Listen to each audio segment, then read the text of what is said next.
ನಮಸ್ಕಾರ, ವಿವಿಸಿ ನ್ಯೂಸ್ಗೆ ಸ್ವಾಗತ. ನಾನು ತುಳಸಿ ಹರೀಶ್. ಇದು ಈ ಕ್ಷಣದ ಹೆಡ್ಲೈನ್ಸ್. ಪ್ರಜ್ವಲ್ ರೇವಣ್ಣ ಜಾಮೀನಿನ ವಾದ ಪ್ರತಿವಾದ ಮುಕ್ತಾಯ, ಆದೇಶ ಕಾಯ್ದಿರಿಸಿದ ನ್ಯಾಯಾಧೀಶರು. ಎಚ್ಡಿ ರೇವಣ್ಣ ಅರ್ಜಿ ವಿಚಾರಣೆ ಸೆಪ್ಟೆಂಬರ್ 26ಕ್ಕೆ ಮುಂದೂಡಿಕೆ. ನಗರದಲ್ಲಿ ಚೆಡ್ಡಿ ಗ್ಯಾಂಗ್ ಭರ್ಜರಿ ಬ್ಯಾಟಿಂಗ್, ರಾಬರಿ ಗ್ಯಾಂಗ್ನ ಕೈಚಳಕ, ಸಿಸಿ ಕ್ಯಾಮೆರಾದಲ್ಲಿ ಸೆರೆ. ಸೂಕ್ತ ಕ್ರಮ ವಹಿಸುವಂತೆ ದೊಡ್ಡಪುರ ಗ್ರಾಮಸ್ಥರಿಂದ ಮನವಿ. ಸೆಪ್ಟೆಂಬರ್ 27ರಂದು ರಾಜ್ಯಾದ್ಯಂತ ಕೇದಾರ್ನಾಥ್ ಕುರಿ ಫಾರಂ ಚಲನಚಿತ್ರ ಬಿಡುಗಡೆ. 100 ರು ಕೊಟ್ಟು ಬಂದವರಿಗೆ ಮೋಸ ಆಗುವುದಿಲ್ಲ, ನಿರ್ದೇಶಕ ಶ್ರೀನಿವಾಸ್ ಭರವಸೆ. ಅತ್ಯಾಚಾರ ಆರೋಪ ಪ್ರಕರಣದಲ್ಲಿ ಪರಪ್ಪನ ಅಗ್ರಹಾರ ಜೈಲು ಸೇರಿರುವ ಮಾಜಿ ಸಂಸದ ಪ್ರಜ್ವಲ್ ರೇವಣ್ಣ ಜಾಮೀನಿನ ಅರ್ಜಿಯ ವಾದ ಪ್ರತಿವಾದ ಮುಗಿದಿದ್ದು ಆದೇಶ ಕಾಯ್ದಿರಿಸಲಾಗಿದೆ. ಹೈಕೋರ್ಟ್ನ ಜನಪ್ರತಿನಿಧಿಗಳ ಪೀಠದಲ್ಲಿ 2 ಕೇಸ್ಗಳಲ್ಲಿ ನಿರೀಕ್ಷಣಾ ಜಾಮೀನಿಗಾಗಿ ಅರ್ಜಿ ಹಾಗೂ 1 ಅತ್ಯಾಚಾರ ಪ್ರಕರಣದಲ್ಲಿ ಜಾಮೀನಿಗಾಗಿ ಪ್ರಜ್ವಲ್ ಅರ್ಜಿ ಸಲ್ಲಿಸಿದ್ದರು. ಪ್ರಜ್ವಲ್ ಪರ ಹಿರಿಯ ವಕೀಲ ಪ್ರಭುಲಿಂಗ ನಾವಡಗಿ ವಾದ ಮಂಡಿಸಿ, ಇದೊಂದು ರಾಜಕೀಯ ಷಡ್ಯಂತ್ರವಾಗಿದ್ದು 3 ರಿಂದ 4 ವರ್ಷಗಳ ಹಿಂದೆ ಅತ್ಯಾಚಾರವಾಗಿದ್ದ ಬಗ್ಗೆ ಉಲ್ಲೇಖಿಸಿದ್ದಾರೆ. ಅತ್ಯಾಚಾರ ನಡೆದಿದೆ ಅನ್ನೋದಾದ್ರೆ ಆಗಲೇ ಯಾಕೆ ದೂರು ನೀಡಿರಲಿಲ್ಲ ಎಂದು ಪ್ರಶ್ನೆ ಮಾಡಿದ್ದಾರೆ. ಪ್ರಜ್ವಲ್ ವಿರುದ್ಧ ದೂರು ದಾಖಲಾಗಿರುವುದು ದುರುದ್ದೇಶಪೂರ್ವಕ. ತನಿಖೆಗೆ ಸ್ಪಂದಿಸಿ ಕಳೆದ 4 ತಿಂಗಳಿಂದ ಜೈಲಲ್ಲಿದ್ದಾರೆ. ಹೀಗಾಗಿ ಜಾಮೀನು ನೀಡುವಂತೆ ವಾದ ಮಂಡಿಸಿದ್ರು. ಇದಕ್ಕೆ ಪ್ರತಿವಾದ ಸಲ್ಲಿಸಿದ ಎಸ್ಪಿ ಪ್ರೊಫೆಸರ್ ರವಿವರ್ಮ ಕುಮಾರ್, ಆರೋಪಿ ಸಾಕ್ಷಿ ನಾಶಪಡಿಸಿದ್ದು ಈವರೆಗೂ ತನಿಖೆಗೆ ಮೊಬೈಲ್ ಕೊಟ್ಟಿಲ್ಲ, ಎಫ್ಐಆರ್ ದಾಖಲಾಗ್ತಿದ್ದಂತೆ ವಿದೇಶಕ್ಕೆ ಹಾರಿ ತಲೆಮರೆಸಿಕೊಂಡಿದ್ರು. ಪ್ರಭಾವಿಯಾಗಿದ್ದು ಜಾಮೀನಿನ ಮೇಲೆ ಹೊರಬಂದ್ರೆ ಸಾಕ್ಷಿಗಳ ಮೇಲೆ ಪ್ರಭಾವ ಬೀರ್ತಾರೆ, ಹೀಗಾಗಿ ಜಾಮೀನು ನೀಡಬಾರದು ಅಂತ ಪ್ರತಿವಾದ ಮಂಡಿಸಿದ್ರು. ವಾದ ಪ್ರತಿವಾದ ಆಲಿಸಿದ ಮಾನ್ಯ ನ್ಯಾಯಮೂರ್ತಿ ಎಂ ನಾಗಪ್ರಸನ್ನ ಅವರು ಆದೇಶವನ್ನ ಕಾಯ್ದಿರಿಸಿದ್ದಾರೆ. ಇನ್ನು ಕೆಆರ್ ನಗರ ಸಂತ್ರಸ್ತೆ ಪ್ರಕರಣ ರದ್ದು ಕೋರಿ ಮಾಜಿ ಸಚಿವ ಎಚ್ಡಿ ರೇವಣ್ಣ ಸಲ್ಲಿಸಿದ್ದ ಅರ್ಜಿ ವಿಚಾರಣೆಯನ್ನ ಹೈಕೋರ್ಟ್ ಏಕಸದಸ್ಯ ಪೀಠವು ಸೆಪ್ಟೆಂಬರ್ 26ಕ್ಕೆ ಮುಂದೂಡಿದೆ. ನಗರದ ಹೊರವಲಯದಲ್ಲಿರುವ ದೊಡ್ಡಪುರ ಗ್ರಾಮದಲ್ಲಿ ಸರಣಿ ಕಳ್ಳತನ ನಡೆದಿದ್ದು, ಚೆಡ್ಡಿ ಗ್ಯಾಂಗ್ ಶೋಧಕ್ಕಾಗಿ ಪೊಲೀಸರು, ಶ್ವಾನದಳ, ಬೆರಳಚ್ಚು ತಜ್ಞರು ಸ್ಥಳ ಪರಿಶೀಲನೆ ನಡೆಸಿದ್ದಾರೆ. ದೊಡ್ಡಪುರ ಗ್ರಾಮದಲ್ಲಿ ಮಧ್ಯರಾತ್ರಿ ಸುಮಾರು 2 ಗಂಟೆಯ ವೇಳೆಗೆ ಗ್ರಾಮ ಪ್ರವೇಶಿಸಿದ ಕಳ್ಳರು ಖಾಲಿ ಮನೆಗಳನ್ನೇ ಗುರುತಿಸಿಕೊಂಡು ಕಳ್ಳತನ ಮಾಡಿರುವ ಘಟನೆ ನಡೆದಿದೆ. ಕೃಷ್ಣಕುಮಾರ್ ರುಕ್ಮಿಣಿ ಎಂಬುವವರ ಮನೆಯಲ್ಲಿ ಕಳ್ಳರು ಸುಮಾರು 3-4 ಲಕ್ಷ ಮೌಲ್ಯದ ಚಿನ್ನಾಭರಣ ಮತ್ತು ನಗದು ಕದ್ದು ಪರಾರಿಯಾಗಿದ್ದಾರೆ. ಕಳ್ಳರ ಕೈಚಳಕ ಸಿಸಿ ಕ್ಯಾಮೆರಾದಲ್ಲಿ ಸೆರೆಯಾಗಿದ್ದು ಘಟನೆ ಕಂಡು ಗ್ರಾಮಸ್ಥರು ಆತಂಕಕ್ಕೆ ಒಳಗಾಗಿದ್ದಾರೆ. ಮಾಜಿ ಗ್ರಾಮ ಪಂಚಾಯಿತಿ ಸದಸ್ಯ ಅಶೋಕ್, ಮಧ್ಯರಾತ್ರಿ ಸುಮಾರು 2 ಗಂಟೆಗೆ ಗ್ರಾಮಕ್ಕೆ ನುಗ್ಗಿರುವ ಕಳ್ಳರು ಅತ್ಯಂತ ಬಲಿಷ್ಠವಾಗಿದ್ದರು. ದುಡ್ಡು ಒಡವೆ ಹೋದ್ರೂ ಪರವಾಗಿಲ್ಲ, ಮನೆಯವರ ಮೇಲೆ ಅನಾಹುತ ಸಂಭವಿಸಿದ್ದಾರೆ, ಯಾರು ಹೊಣೆ ಎಂದು ಸಂಬಂಧಪಟ್ಟವರು ಸೂಕ್ತ ಕ್ರಮ ವಹಿಸಬೇಕು ಎಂದರು. ಗ್ರಾಮಸ್ಥರಾದ ಪೂಜಾ, ರಾಕಿ, ಯಶು, ರಮೇಶ್, ಪ್ರಸಾದ್, ಸುರೇಶ್ ಮನವಿ ಮಾಡಿದರು. ನಾವೆಲ್ಲರೂ ಮೊನ್ನೆ ನಮ್ಮ ಮನೆ ಇಲ್ಲಿ ಬಾಡಿಗೆ ಬಂದು ನಾವು 9 ತಿಂಗಳಿಂದ ಬಾಡಿಗೆ ಇದ್ದಾರೆ. ಇಲ್ಲಿ ನಮ್ಮದೇ ಮನೆ. ನಾವು ಮೇಲೇನೇ ಇರೋದು. ನಾವು ಮೊನ್ನೆ ನೈಟು ನೆನ್ನೆ ಸತ್ಯನಾರಾಯಣ ಸ್ವಾಮಿ ಪೂಜೆ ಇತ್ತು ಅಂತ ಹೇಳ್ಬಿಟ್ಟು ನಾವು 12:30ವರೆಗೂ ಎಚ್ಚರನೇ ಇದ್ದೀವಿ. ಅಲ್ಲಿವರೆಗೂ ಯಾರೂ ಇಲ್ಲಿ ಬಂದು ಹೋಗಿದ್ದು ನಮಗೆ ಕಾಣಿಸಿಲ್ಲ. ಬಟ್ ನಾವು ಮಲ್ಕೊಂಡ ಮೇಲೆ ಬಂದು ಡೋರೆಲ್ಲ ಓಪನ್ ಮಾಡಿ ಒಳಗಡೆ ಬೀರು ಎಲ್ಲ ಲಾಕ್ ಓಪನ್ ಮಾಡಿ ಕ್ಯಾಶು, ಗೋಲ್ಡು ಈ ಥರದ್ದೆಲ್ಲ ತೊಗೊಂಡೋಗಿದ್ದಾರೆ. ಹಿಂಗೆ ಕೆಳಗಡೆನೂ 2-3 ಮನೆ ಕಳ್ತನ ಆಗಿದೆ. ಈಗ ಲಾಸ್ಟ್ 2-3 ಮಂತ್ಸಿಂದನೂ ಚೀರ್ನಳ್ಳಿಲಿ, ನಿಡುಡಿಲಿ ಅಲ್ಲೆಲ್ಲ ಕಳ್ತನ ಆಗಿದೆ ಅಂತಲೇ ಹೇಳ್ತಾನೆ ಇದ್ದಾರೆ. ಬಟ್ ಯಾರು ಬಂದುಬಿಟ್ಟು ಏನಾಗಿದೆ, ಕಳ್ಳರು ಯಾರು ಎಂಥದ್ದು ಹೇಳ್ತಾ ಇಲ್ಲ. ಸುಮ್ಮನೆ ಬರ್ತಾರೆ, ವಿಸಿಟ್ ಮಾಡ್ತಾರೆ, CC ಕ್ಯಾಮ್ರಾ ಹಾಕ್ಸಿ ಅಂತ ಹೇಳ್ತಾರೆ. CC ಕ್ಯಾಮ್ರಾದಲ್ಲಿ ನೋಡ್ತಾರೆ, ಅವ್ರು ಸಿಗಲ್ವಾ? ಸುಮ್ಮನೆ ಪೊಲೀಸೇ ಹೇಳ್ತಾರೆ CC ಕ್ಯಾಮ್ರಾ ಹಾಕಿಸ್ಕೋಬೇಕು ನೀವು ಅಂತ. CC ಕ್ಯಾಮ್ರಾನೇ ಮುರಿದೋಗಿದ್ದಾರೆ ಅವರು. ಇಲ್ಲೇ ರೋಡ್ ಹತ್ರ ಮನೆ ಹತ್ರ ಒಂದು CC ಕ್ಯಾಮ್ರಾನೇ ಮುರಿದೋಗಿದ್ದಾರೆ. ಇಲ್ಲ ಸರ್, ನಾವು ನೋಡಿಲ್ಲ. ಮೊನ್ನೆ ಒಬ್ಬರು ಬಂದಿದ್ದರು, ಡೆಂಗ್ಯೂ ಕಿಲ್ಲರ್ ಅಂತ ಹೇಳ್ಬಿಟ್ಟು ಚಾರ್ಜರ್ದು ಬ್ಯಾಟ್ ಟೈಪ್ ಅದನ್ನು ತೊಗೊಂಡು ಬಂದಿದ್ರು. ಅವರೇನೋ ಕಾರಲ್ಲಿ ಬಂದಿದ್ರಂತೆ ತುಂಬ ಜನ.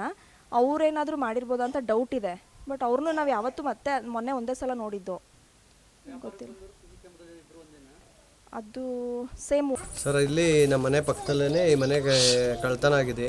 ನಿನ್ನೆ ಸಂಜೆ 2 ಗಂಟೆಯಿಂದ 3 ಗಂಟೆವರೆಗೂ 3 ಕಡೆ ಕಳ್ತನ ಮಾಡಿದ್ದಾರೆ. ಆ ಕಳ್ತನ ಮಾಡಿರೋರು ಎಲ್ಲರೂ ಪ್ರೊಫೆಷ್ನಲಿ ಕಳ್ತನ ಮಾಡಿರೋ ರೀತಿಯೇ ಇದೆ. ಎಲ್ಲರೂ ಗ್ಲೌಸ್ ಹಾಕಿದ್ದಾರೆ, ಮಾಸ್ಕ್ ಹಾಕಿದ್ದಾರೆ, ಹ್ಯಾಂಡ್ ಗ್ಲೌಸ್ ಹಾಕಿದ್ದಾರೆ, ಮತ್ತು ಆರೆ, ಚಾಕು ಎಲ್ಲನೂ ಯೂಸ್ ಮಾಡಿದ್ದಾರೆ. ಅವರು ಕಳ್ತನ ಮಾಡೋಕ್ಕೂ ಮುಂಚೆನೇ ಪ್ರೀ ಪ್ಲ್ಯಾನ್ ಮಾಡಿ ಒಂದಿನ ಮುಂಚೆನೇ ಮೇನ್ ಗೇಟಲ್ಲಿರೋ ಒಂದು ಮನೆಯಲ್ಲಿ, ಕೋಳಿ ಅಂಗಡಿ ಮನೆಯಲ್ಲಿ ಒಂದು ಕ್ಯಾಮ್ರಾನು ಸಹ ರಿಮೂವ್ ಮಾಡಿದ್ದಾರೆ. ಕಳ್ತನ ಮಾಡಿದವರು ಪೊಲೀಸ್ನವ್ರು ಹೇಳ್ತಾರೆ ತುಂಬ ಎಲ್ಲಿ ದೂರದರಲ್ಲ, ಇಲ್ಲೇ ಒಂದು 3-4 ಕಿಲೋಮೀಟ್ರಲ್ಲಿ ಅವರು ಸಂಚು ಮಾಡ್ತಿರೋದು. ಅವ್ರದ್ದು ಲೊಕೇಶನ್ ಎಲ್ಲ ಇಲ್ಲೇ ತೋರಿಸ್ತಿದೆ, ದೊಡ್ಡಪುರ ಕೃಷ್ಣನಗರ ಲೇಔಟ್ ಕಡೆ ತೋರಿಸ್ತಿದೆ ಅಂತ ಹೇಳ್ತಾರೆ. ಬಟ್ ಯಾರು ಅಂತ ಇನ್ನೂ ಕಂಡುಹಿಡಿಯೋಕ್ಕಾಗಿಲ್ಲ. ಇಲ್ಲೇ ಸುತ್ತಮುತ್ತ ನಿನ್ನೆನೂ ಸಹ ಚೀರ್ನಹಳ್ಳಿಲಿ ಒಂದು 2 ಮನೆ ಆಗಿದೆ. ಮತ್ತು ನಿಡುಡಿ ಅಂತ ಒಂದು ಗ್ರಾಮದಲ್ಲಿ 1 ತಿಂಗಳ ಹಿಂದೆ ಒಂದು 10 ಮನೆಯಲ್ಲಿ ಇದೇ ಥರ ಆಗಿದೆ. ಮತ್ತು ಸಾಣೇನಹಳ್ಳಿ ಅನ್ನೋ ಗ್ರಾಮದಲ್ಲೂ ಸಹ ಕಳ್ತನ ಆಗಿದೆ. ಅದೇ ಗ್ಯಾಂಗ್, ಚೆಡ್ಡಿ ಗ್ಯಾಂಗ್ ಅನ್ನೋರು ಈಗ ಈ ಕಳ್ತನ ಮಾಡ್ತಿದ್ದಾರೆ ಅನ್ನೋದು ಪೊಲೀಸ್ನವರಿಗೆ ಸಂಪೂರ್ಣವಾಗಿ ಇನ್ಫಾರ್ಮೇಷನ್ ಇದೆ. ಬಟ್ ಆದರೆ ಅವ್ರು ಯಾವುದೇ ರೀತಿಯಾದಂತಹ ತನಿಖೆನ ತೀವ್ರವಾಗಿ ತಗೊಳ್ದಲ್ಲೇ ಅವರಿಗೆ ಲೇಜಿ. ದುಡ್ಡು ಹೊಡೆ ಹೋದ್ರೇನೋ ಪರವಾಗಿಲ್ಲ, ಮನೇಲಿ ಯಾರು ಮಕ್ಕಳು ಮರಿ ಇರ್ತವೆ, ಅನಾಹುತ ಮಾಡಿದ್ರು, ಯಾವ್ದಾರ ಪ್ರಾಣಹಾನಿ ಆಯಿತು, ಆಗ ಯಾರು ಹೊಣೆ?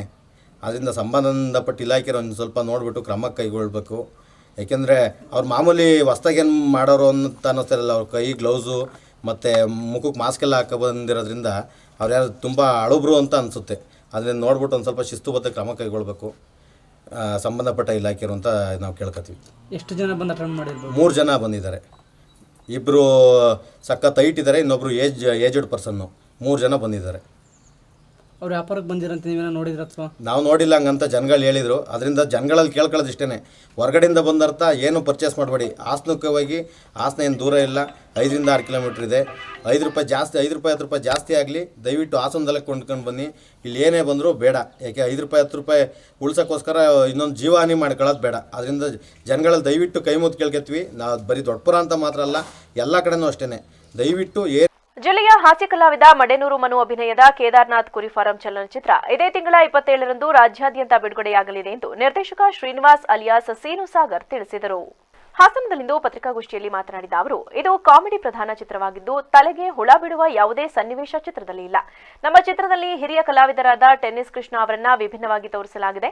ಅವರು ಗಂಭೀರ ಹಾಗೂ ಸೆಂಟಿಮೆಂಟ್ ಫಾದರ್ ಆಗಿ ಕಾಣಿಸಿಕೊಳ್ಳುವ ಮೂಲಕ ತಂದೆ ಪಾತ್ರಕ್ಕೆ ಜೀವ ತುಂಬಿದ್ದಾರೆ. ಸಿನಿಮಾದಲ್ಲಿ ತಲಾ 1 ಹಾಡು 1 ಫೈಟ್ ಇದೆ. ಸಿನಿಮಾಕ್ಕೆ ಇದೇ ಟೈಟಲ್ ಇಟ್ಟಿದ್ದೇಕೆ ಎಂಬುದು ಸಿನಿಮಾ ನೋಡಿದ ಮೇಲೆ ತಿಳಿಯಲಿದೆ. ನಾಡಿನ ಎಲ್ಲಾ ಪ್ರೇಕ್ಷಕರು ತಪ್ಪದೇ ಚಿತ್ರಮಂದಿರಕ್ಕೆ ಬಂದು ವೀಕ್ಷಣೆ ಮಾಡಬೇಕು. 100 ರು ಕೊಟ್ಟು ಬಂದವರಿಗೆ ಎಂದೂ ಮೋಸ ಆಗುವುದಿಲ್ಲ ಎಂದರು. ಈ ಸಿನಿಮಾ ಇದೇ 27ನೇ ತಾರೀಕಿಗೆ ರಿಲೀಸ್ ಆಗ್ತಿದೆ. ಕರ್ನಾಟಕದಾದ್ಯಂತ ತೆರೆ ಕಾಣ್ತಾ ಇದೆ. ಸೊ ನಿಮ್ಮೆಲ್ಲರ ಸಹಕಾರವನ್ನು ಕೋರ್ಲಿಕ್ಕೋಸ್ಕರ ನಾವು ಬಂದಿದ್ದೀವಿ. ಇಡೀ ಚಿತ್ರತಂಡ ಇಲ್ಲಿಗೆ ಆಗಮಿಸಿದ್ದೀವಿ.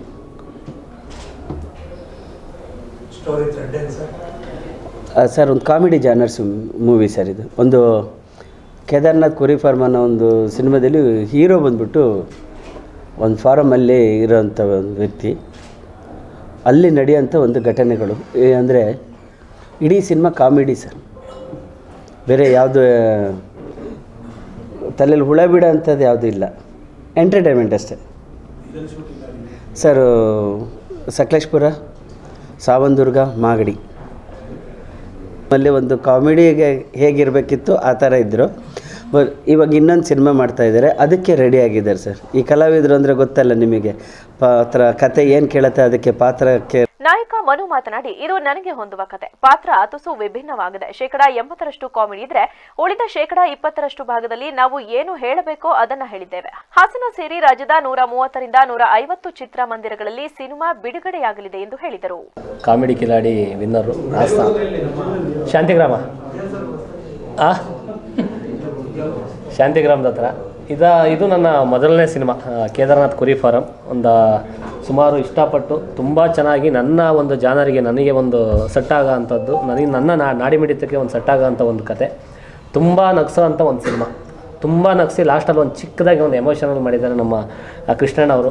ಅವ್ರದ್ದು ಒಂದು ಪಾತ್ರ ಒಂದು ವಿಭಿನ್ನವಾಗಿದೆ, ನಮ್ಮದು ಕೂಡ ಒಂದು ಡಿಫ್ರೆಂಟಾಗೇ ಮಾಡಿದ್ದೀವಿ. ಇದರಲ್ಲಿ ನಮ್ಮ ಸಿದ್ದು ಅವ್ರದ್ದು ಕೂಡ ಒಳ್ಳೆ ಪಂಚಿಂಗು, ಪ್ರತಿಯೊಂದು ಕಾಮಿಡಿ. ಒಟ್ಟಿನಲ್ಲಿ ಇಡೀ ಸಿನಿಮಾ ಒಂದು 80% ಫುಲ್ಲು ನಗಿಸ್ತೀವಿ ಸರ್ ಇಡೀ ಸಿನಿಮಾ. ಇನ್ನೊಂದು 20%ಅಲ್ಲಿ ಏನು ಹೇಳಕ್ಕೆ ಹೊರಟಿದ್ದೀವಿ ಅದನ್ನು ಹೇಳಿ ಕೃಷ್ಣಣ್ಣ ಅವರು ಒಂದು ಎಮೋಷನಲ್ ಒಂದು ಹಿರಿಯ ಕಲಾವಿದರಾದ ಟೆನ್ನಿಸ್ ಕೃಷ್ಣ ಮಾತನಾಡಿ, ನಾನು ಈವರೆಗಿನ ಹಲವು ಚಿತ್ರಗಳಲ್ಲಿ ಹಾಸ್ಯ ಪಾತ್ರ ಮಾಡಿದ್ದೇನೆ. ಈ ಚಿತ್ರದ ಪಾತ್ರ ವಿಭಿನ್ನವಾಗಿದೆ ಎಂದರು. ಹಿಂದೆ ನಾನು ಹಲವು ದಿಗ್ಗಜ ಕಲಾವಿದರ ಜೊತೆ ಅಭಿನಯ ಮಾಡಿದ್ದೇನೆ. ನಾನು ದೂರ ಕುಳಿತರೂ ಅವರು ಪಕ್ಕದಲ್ಲಿ ಕರೆಸು ಕೂರಿಸಿಕೊಳ್ಳುತ್ತಿದ್ರು. ವಿಶ್ವಾಸ, ಬಾಂಧವ್ಯ ಚೆನ್ನಾಗಿತ್ತು. ಕುಟುಂಬದ ರೀತಿ ಇದ್ದವು. ಆದರೆ ಈಗಿನ ವಾತಾವರಣ ಬೇರೆ. ಅವರಾಯಿತು, ಅವರ ಕೆಲಸ ಆಯಿತು ಎಂಬಂತೆ ಎದ್ದು ಬಿಡುತ್ತಾರೆ ಎಂದು ಬೇಸರ ಹೊರಹಾಕಿದ್ರು. ನೀವೆಲ್ಲ ಸಿನಿಮಾಗಳಲ್ಲಿ ಹಾಸ್ಯ ಪಾತ್ರದಲ್ಲಿ ನೋಡಿದ್ದೀರಿ, ಆದರೆ ಇದರಲ್ಲಿ ನೀವು ತೆರೆ ಮೇಲೆ ನೋಡಿದ್ರೇ ಅದು ಗೊತ್ತಾಗುತ್ತೆ. ಹಾಗಾಗಿ ದಯಮಾಡಿ ನಿಮ್ಮ ಒಂದು ಬರವಣಿಗೆ ಒಂದು ಏನಿದೆ ಲೇಖನಿ, ಅದು ನಮ್ಮ ಚಿತ್ರಕ್ಕೆ ಪ್ರೇಕ್ಷಕರನ್ನ ಕರ್ತರೋ ಅಂಥ ಶಕ್ತಿ ನಿಮ್ಮಲ್ಲಿದೆ. ದಯಮಾಡಿ ಅಷ್ಟೇ ಹಾಸ್ಯ ಇದೆ. ಪತ್ರಿಕಾಗೋಷ್ಠಿಯಲ್ಲಿ ನಿರ್ಮಾಪಕ ನಾಗರಾಜ್, ನಾಯಕಿ ಶಿವಾನಿ, ಹರಿಣಿ, ಸಿದ್ದು ಮಂಡ್ಯ ಇದ್ದರು. ಭಾರತೀಯ ವೈದ್ಯಕೀಯ ಸಂಘ ಕರ್ನಾಟಕ ಶಾಖೆ ಮಹಿಳಾ ವಿಭಾಗದ ವತಿಯಿಂದ ಸೃಷ್ಟಿ 2024ರ ಹೆಸರಿನ ರಾಜ್ಯಮಟ್ಟದ 6ನೇ ಮಹಿಳಾ ವೈದ್ಯರ ಸಮಾವೇಶವನ್ನು ಸೆಪ್ಟೆಂಬರ್ 22ರಂದು ನಗರದಲ್ಲಿ ಆಯೋಜಿಸಲಾಗಿದೆ ಎಂದು ಉಪಾಧ್ಯಕ್ಷರಾದ ಡಾ ಎ ಸಾವಿತ್ರಿ ತಿಳಿಸಿದರು.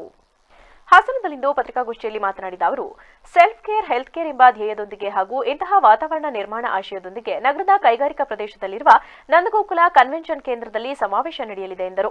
ಪ್ರಸ್ತುತ ಸಮಾಜದಲ್ಲಿ ಹಲವಾರು ಜವಾಬ್ದಾರಿ ಹೊಂದಿರುವ ಮಹಿಳೆ ಅವುಗಳನ್ನು ನಿಭಾಯಿಸುತ್ತಾ ಜೀವನ ನಡೆಸಬೇಕಾಗಿದೆ. ಇದಕ್ಕಾಗಿ ಆಕೆ ಎಲ್ಲಾ ರೀತಿಯಲ್ಲೂ ಸಜ್ಜುಗೊಳ್ಳುವುದು ಮುಖ್ಯವಾದ ಅಂಶವಾಗಿದೆ. ಅದರಲ್ಲೂ ವೈದ್ಯಕೀಯ ರಂಗದಲ್ಲಿರುವ ಮಹಿಳಾ ವೈದ್ಯರು ಸಹಜವಾಗಿಯೇ ಹೆಚ್ಚಿನ ಒತ್ತಡದ ಸ್ಥಿತಿಯಲ್ಲಿರುತ್ತಾರೆ.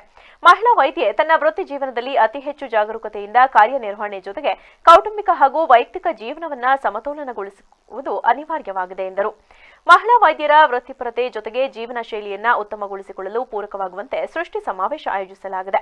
RGUHSನ ಮೊದಲ ಉಪಕುಲಪತಿ ಡಾಕ್ಟರ್ ಎಸ್ ಕಾಂತ ಅವರು ಮುಖ್ಯ ಅತಿಥಿಗಳಾಗಿ ಭಾಗವಹಿಸಲಿದ್ದಾರೆ ಎಂದರು. ಉತ್ತಮ ವಾಗ್ಮಿಗಳಿಂದ ಕೂಡಿದ ವಿಮರ್ಶೆ, ವಿಚಾರ ವಿನಿಮಯ ಈ ಸಮಾವೇಶ ಒಂದು ಉತ್ತಮ ವೇದಿಕೆಯಾಗಿದೆ. ರಾಜ್ಯದ ಹಲವು ಜಿಲ್ಲೆಗಳಿಂದ ಸುಮಾರು 350ಕ್ಕೂ ಹೆಚ್ಚು ವೈದ್ಯರು ಈ ಸಮಾವೇಶದಲ್ಲಿ ಪಾಲ್ಗೊಳ್ಳಲಿದ್ದಾರೆ ಎಂದರು. ಎಲ್ರಿಗೂ ನಮಸ್ಕಾರ. ಭಾರತೀಯ ವೈದ್ಯಕೀಯ ಸಂಘ ಕರ್ನಾಟಕ ಶಾಖೆ ಮಹಿಳಾ ವಿಭಾಗದ ವತಿಯಿಂದ ಸೃಷ್ಟಿ ಅನ್ನೋ ಒಂದು ಕಾರ್ಯಕ್ರಮ, ಅಂದರೆ ರಾಜ್ಯ ಮಟ್ಟದ 6ನೇ ರಾಜ್ಯ ಮಟ್ಟದ ಮಹಿಳಾ ವೈದ್ಯರ ಸಮಾವೇಶವನ್ನು ಇದೇ ತಿಂಗಳು ಸೆಪ್ಟೆಂಬರ್ 22ನೇ ತಾರೀಕು ನಂದಗೋಕುಲ ಕನ್ವೆನ್ಷನ್ ಸೆಂಟರ್ ಹಾಸನಲ್ಲಿ ನಾವು ಆಯೋಜಿಸ್ತಾ ಇದ್ದೀವಿ.